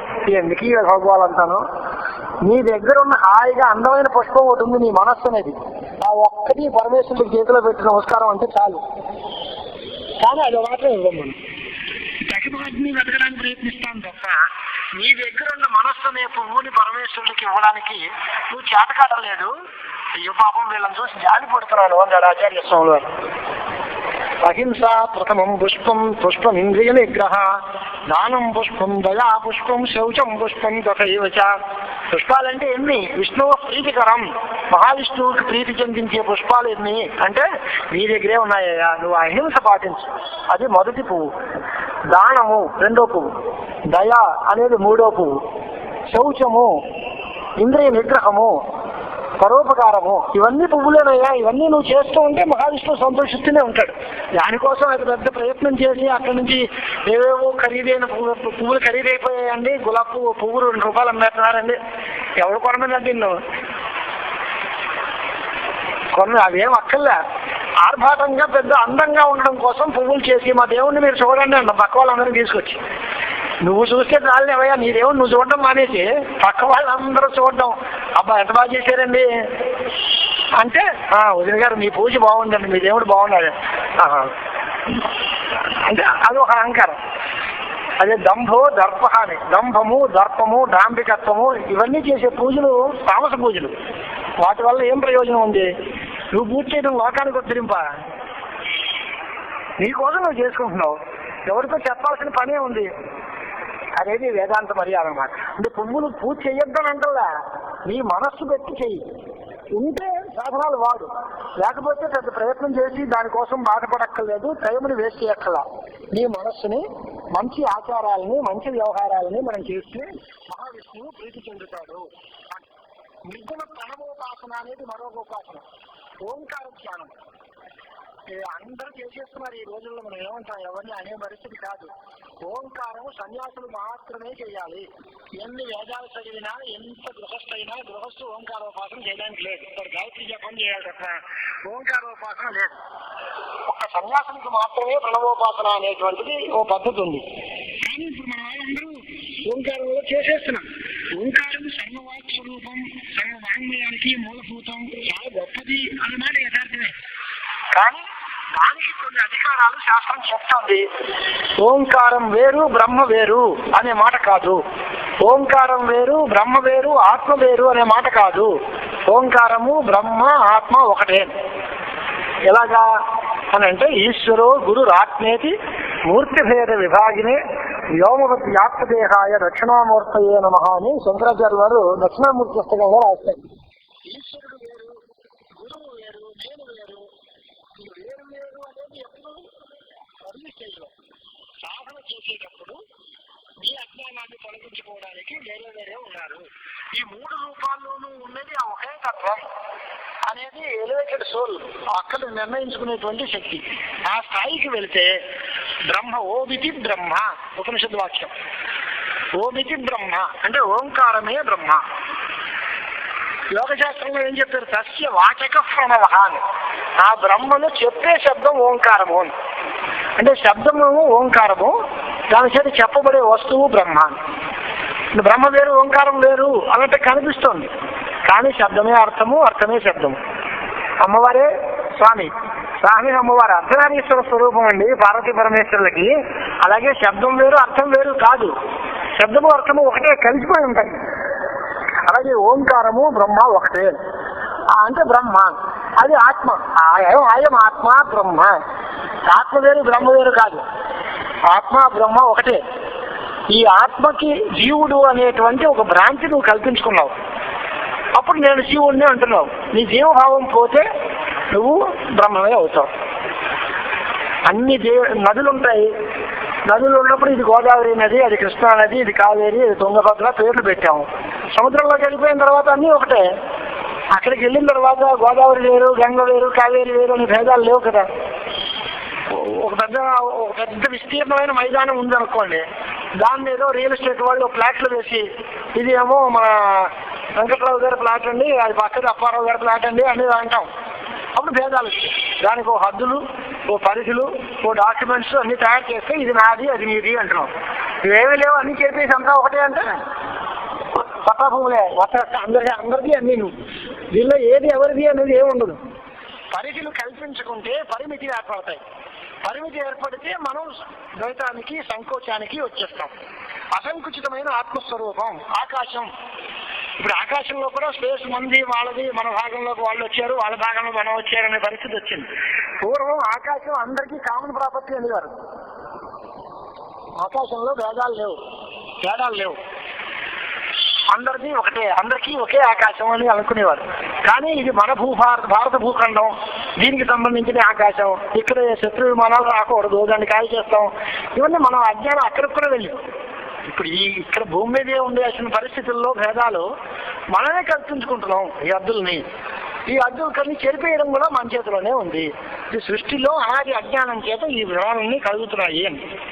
అలాగే విశ్వ, తైజస, ప్రాజ్ఞము అనేటువంటి పేర్లతోటి ఆత్మభేదాలు ఉంటాయి. అంటే ప్రాజ్ఞుడు ఈశ్వర రూపంగా చెప్పుకోవాలి. ప్రాజ్ఞుడికి కారణ శరీరమే ఉపాధి అవుతుంది, ఈశ్వరుడికి కూడా కారణం ఉపాధి అవుతుంది. ఈ ఉపాధుల్ని బట్టి ఈ భేదాలన్నీ వస్తాయి. ఉపాధులు తొలగించేస్తే భేదాలు పోతాయి. ఎలా తెలుస్తుందండి అని, కాళిందీ జలే నైర్మోపలబ్ధికి అని ఉదాహరణ. నర్మదా జలం నీలంగా ఉంటుందట. నర్మదా జలం నీలంగా ఉంటుంది. మనకి ఇదివరకు ఇక్కడ రాజమండ్రిలో ఎర్ర చెరువు అని ఉండేది మా చేతంపేటలో. ఎర్ర చెరువు అంటే ఏంటి అని, ఎర్ర చెరువు ఏంటరా అనుకునే వాళ్ళం చిన్నప్పుడు. ఆ చెరువులో నీళ్ళు ఎప్పుడు ఎర్రగానే ఉంది. దీనికి ఎర్ర చెరువు అని పేరు అని పెట్టారు. మంచిదే. ఎర్ర చెరువులో నీరు ఎప్పుడు ఎర్రగానే ఉంటుందా అని, నేల మీద ఉన్నంత కాలం ఉంటుందండి. దాన్ని ఆకాశంలోకి విసిరితే మాత్రం తెల్లగానే ఉంటుందండి. వియతి విచ్చేస్తే ధవని ఉపలబ్ధికి. నీరేంటి, నీరు ఎర్రగా ఎందుకు ఉంటుందండి? నీటికి ఎరుపు ఉంటుందా రంగు? నీరు ఎర్రగా ఉండదు. ఆ నీరు పారే ప్రదేశం ఎర్రమట్టి నేల అయితే ఈ నేలలో ఉండేటువంటి ఆ ఎరుపు నీటికి సంపర్కం చెందితే అప్పుడు నీరు ఎర్రగా కనిపిస్తుంది. అంతే తప్ప నీరు ఎర్రగా ఉండదండి. అలాగే ఈ ఉపాధిని బట్టి మనం ఏదో అనేక రకాలైనటువంటి పార్క్స్లోనూ వాటిల్లోనూ వెళితే ఆ లోపల బల్బులు ఫిక్స్ చేస్తారు. అదేదో రకరకాల కాంతులతోటి నీళ్లు పైకి వచ్చినట్టుగా మనకి పంపు చేస్తారు. రంగులు వస్తాయి, చూడడానికి అందంగా ఉంటాయి. కానీ నీటికి ఇన్ని రంగులు ఉంటాయా అంటే అవన్నీ ఔపాధికంగా కల్పితములు. డ్రామాటస్ కంపెనీల్లో వాళ్ళకి ఏదో ఒక చక్రం పెట్టి దానికి దాన్ని రంగురంగుల అద్దాలు రంగు రేకులు గుచ్చి దాన్ని తిప్పుతారు.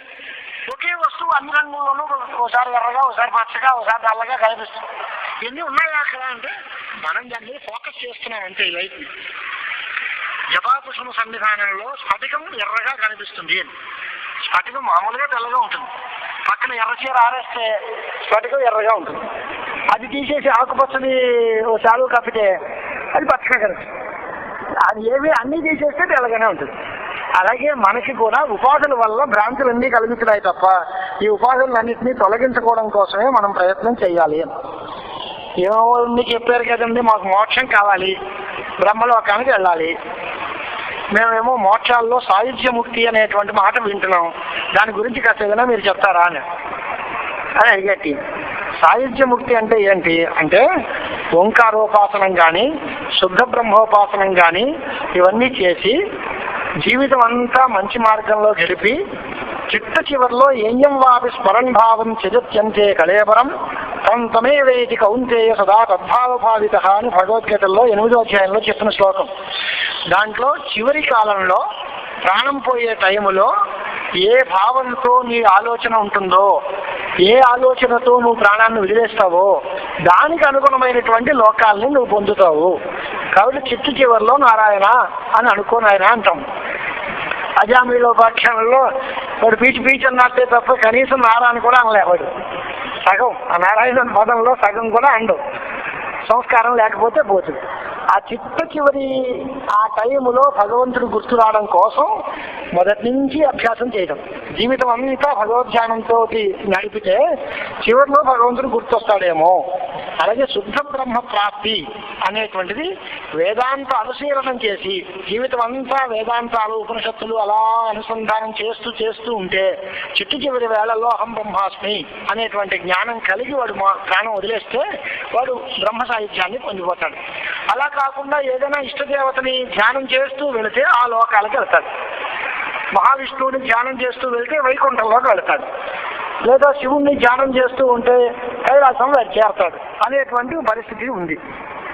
ఇలాగ బ్రహ్మలోకానికి వెళ్ళాడు అనుకోండి ఒక ఉపాసకుడు, వాడి స్వభావం ఎలా ఉంటుంది, వాడి పరిస్థితి ఏంటి అని అడిగాడు శిష్యుడు. మళ్ళీ ఒక ఆయన పెద్ద ఆయన చాలా గొప్ప మాటలు చేశాడు, మంచి మార్గంలో జీవితం అంతా గడిపాడు, ఎప్పుడు చూసినా మంచి పనులే చెప్పాడు, మంచి పనులే చేశాడు, భగవన్నామనే చేస్తూ ఉన్నాడు. చక్కగా పోయేటప్పుడు కూడా ఏదో దక్షిణాయనం అమావాస్య అర్ధరాత్రి కాకుండా ఉత్తరాయణంలో శుక్లపక్షంలో పగటి వేళ మంచి రోజు చూసి ఏ ధనిష్ట పంచకాలు కాకుండానే ప్రాణం పోయింది. ఇది భగవద్గీతలో మనకి చెప్పాడు. సూర్యో ఉద్యోగి వహశుక్ల షణ్మాస ఉత్తరాయణం, ఇవన్నీ కూడా పోవడానికి తగిన మంచి ముహూర్తాలు. దానిలో కనుక పోయినట్లయితే ప్రాణోత్క్రమణం చెందితే వారికి ఉత్తమ గతులు ఉంటాయి. దానికి కూడా చాలా రకాలైనటువంటి ఉపదేశాలు వీళ్ళు చేస్తూ ఉంటారు. కానీ ఇది కేవలం సింబాలిక్ గా చెప్పిన మాట తప్ప మహాపురుషులైనటువంటి వారందరూ దక్షిణాయనంలో పోయిన వాళ్ళు కూడా ఉన్నారు. ఉత్తరాయణంలో పోతేనే మోక్షం వస్తుంది, దక్షిణాయనంలో పోతే మోక్షం రాదు అనేది పెద్ద నిర్బంధం కాదు. కానీ ఇన్ జనరల్ అది ఒక మనకి సంకేతం. మంచి రోజు పోయాడండి, ఏకాశి నాడు పోయాడు మహానుభావుడు, పుణ్యం. ఉత్తరాయణం వచ్చింది, అంతవరకు ఆగారు భీష్మాచార్యుల లాగా. ఉత్తరాయణం వచ్చిన తర్వాత ప్రాణం వదిలేశారు, చాలా పుణ్యాత్తుడండి అంటాం. అమావాస్య నాడు పోతే మహాపాపం వదిలే అనుకోకలే, కానీ అదొక దృష్టిలో చెప్పిన మాట. ఇలాంటి శుద్ధ బ్రహ్మని సేవించినటువంటి వాడు, మంచి ఉపాసకుడైన వాడు బ్రహ్మలోకానికి వెళితే ఆయనకి వచ్చే లాభం ఎలా ఉంటుంది, ఆయన ఎలాంటి స్థితిగతులు పొందుతాడు అని కదా అడిగావు. అంటే ఆ దేవుడు ఎలాంటి మంచి డ్రెస్ వేసుకుంటాడో అటువంటి డ్రెస్ వేసుకోవచ్చు, ఆయన ఏం తింటాడో అదే తినచ్చు, ఆయనకి ఎటువంటి సౌకర్యాలు సదుపాయాలు ఆ లోకంలో ఉంటాయో నీకు కూడా అలాంటివే ఉంటాయి. ఆయనలాగే సంకల్ప మాత్రం చేతే నువ్వు నీకు కావలసిన శరీరాన్ని ధరించుకోవచ్చు. అనేక రకాలైనటువంటి ఏది కావాలంటే అది వస్తుంది, ఎక్కడికి వెళ్ళాలంటే అక్కడికి వెళ్తుంది. సత్య సంకల్పత్వం, ఇచ్ఛానురూప శరీరం, సంకల్ప మాత్రేన అభీష్ట సిద్ధి, ఇవన్నీ కూడా కలుగుతాయి. ఎవరితోటి హిరణ్య గర్భుడితో సమానమైనటువంటి ఓంకారోపాసన చేసిన వాళ్ళకి చెప్తున్నారు. ఓంకారం ఉపాసన చేస్తే రాజాపత్య ప్రాప్తి ఫలం అంటారు, హిరణ్య గర్భ లోకం వస్తుంది. హిరణ్య గర్భుడు ఎలాంటి వాడు అని అంటే ఆయన గొప్ప అతిశయమైనటువంటి ఐశ్వర్యం గలవాడు. సవై శరీరీ ప్రథమం జాయత, వాడే మొట్టమొదటి శరీరం. పుట్టిన జీవులందరిలోకి మొదటి జీవుడు ఎవరు అంటే హిరణ్య గర్భుడు. బ్రహ్మ నెక్స్ట్ స్టేజ్ హిరణ్య గర్భుడే. ఆయన వీళ్ళందరికంటే ఉత్తముడు, అన్నిటికంటే ఐశ్వర్యవంతుడు, అందరికంటే కూడా చాలా గొప్ప సంపద గలవాడు. వాడు బ్రహ్మలోకంలో ఉంటూ ఉంటాడు. వాడు ఎటువంటి భోగాలు అనుభవిస్తాయో అటువంటి భోగాలన్నీ మీరు కూడా అనుభవిస్తారు. ఏమంటే ఆయనలాగే మాకు సృష్టి చేసే కార్యక్రమం ఉంటుంది, అది మాత్రం అడగండి. సృష్టి స్థితి లయాలకు మాత్రం నీకు అధికారం లేదు. ముక్తులైన వాళ్ళు అందరూ వెళ్తారు బ్రహ్మగారి లోకం దగ్గరికి, ఉపాసకులైన వాళ్ళందరూ అక్కడికి వెళ్తారు, బ్రహ్మతో సమానమైన భోగాలన్నీ అనుభవిస్తారు. కానీ బ్రహ్మగారికి ఉండేటువంటి సృష్టి శక్తి, ఈ జగత్పాలన శక్తి, అలాంటివి మాత్రం మీకు రావు. అవి వాళ్ళ స్పెషల్ కేటగిరీ, వాళ్ళకి మాత్రమే, త్రిమూర్తులకు మాత్రమే ఉండేది. అలాగే మహాలక్ష్మి సమాగమం శ్రీ మహావిష్ణువు గారికి ప్రత్యేకం. విష్ణు భక్తులందరూ విష్ణువు గారి రూపాల్లాగే ఉంటాయి. జైవ జీవుల విగ్రహాలకి విష్ణు విగ్రహానికి తేడా కనపడదు మనకి.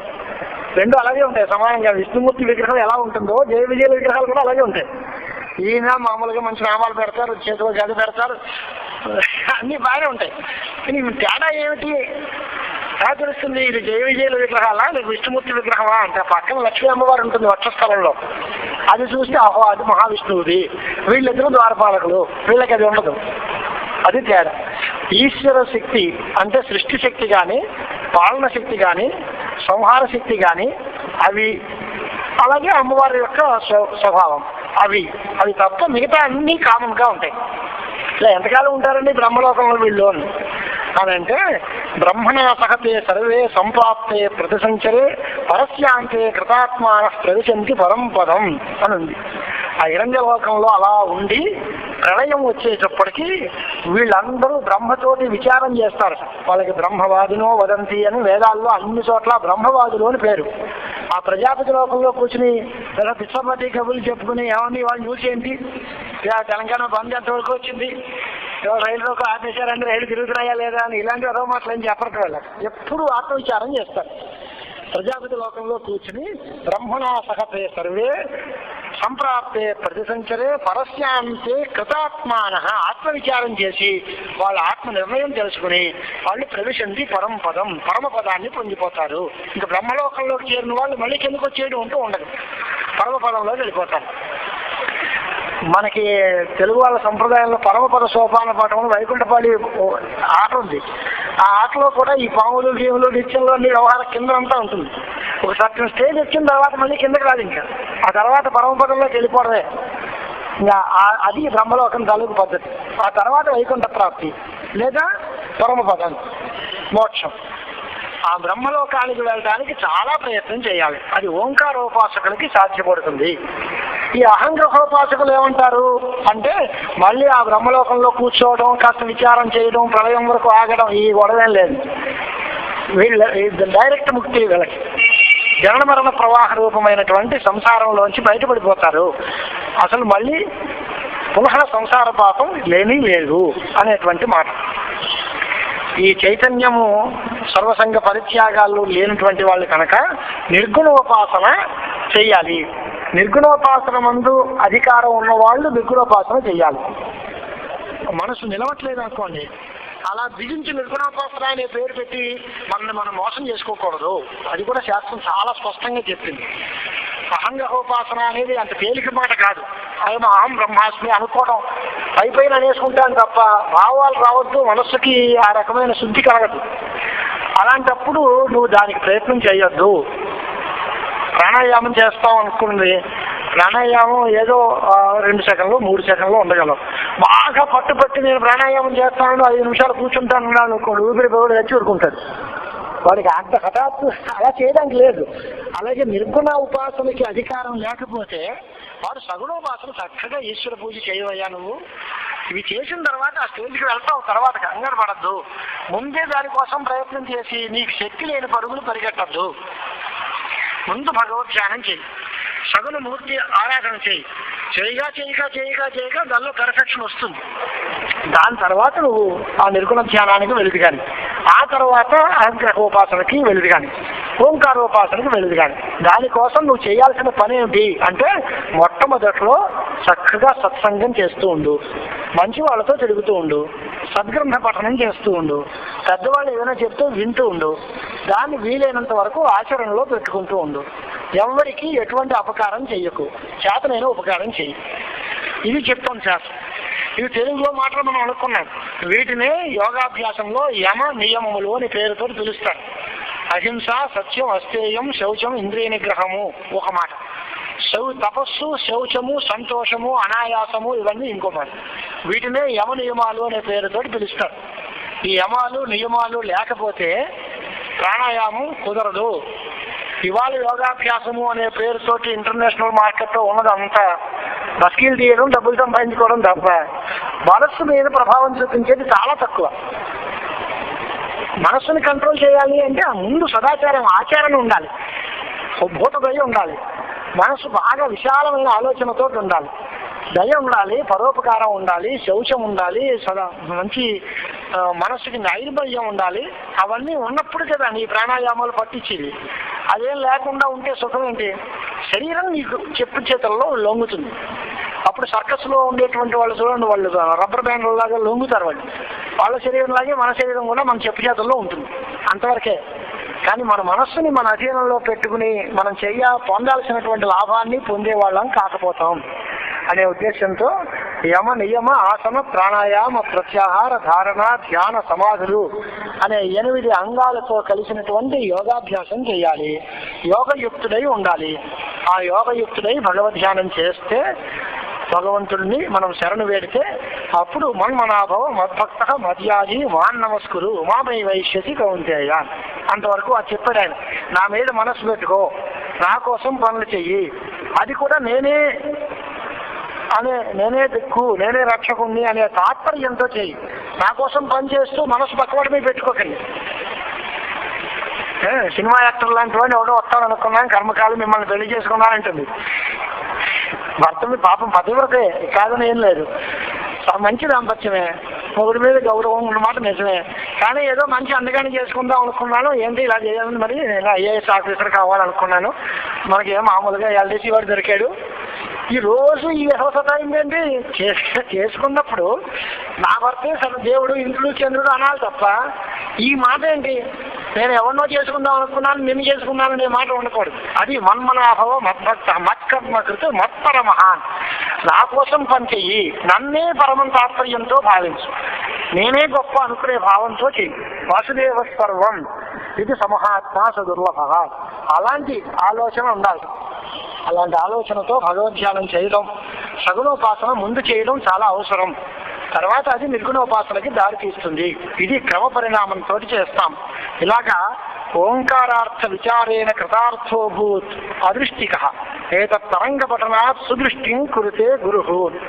ఇది పంచమ తరంగం పూర్తి చేస్తూ ఓంకారార్థం బ్రహ్మ అది విచారం చేసిన వాడు, ఆ అదృష్టి అనేటువంటి వాడు ఆ అర్థ విచారం చేసి వాడు కృతార్థులయ్యాక బ్రహ్మలోక ప్రాప్తి పొందాడు. అలాగే ఈ 5వ తరంగాన్ని ఎవరైతే బాగా చదివి దానిలో ఉండే విషయాలని మనస్సుకు ఆకలింపు తెచ్చుకుంటారో వాళ్ళకి మంచి చూపు కలుగుతుంది. సుదృష్టిం కురితే గురు కటాక్షం వల్ల మంచి చూపు కలుగుతుంది అని దీన్ని ఆపేశారు. ఆ తర్వాత 6వ తరంగం యథాశక్తిగా రేపు పూర్తి చేసుకుందాం.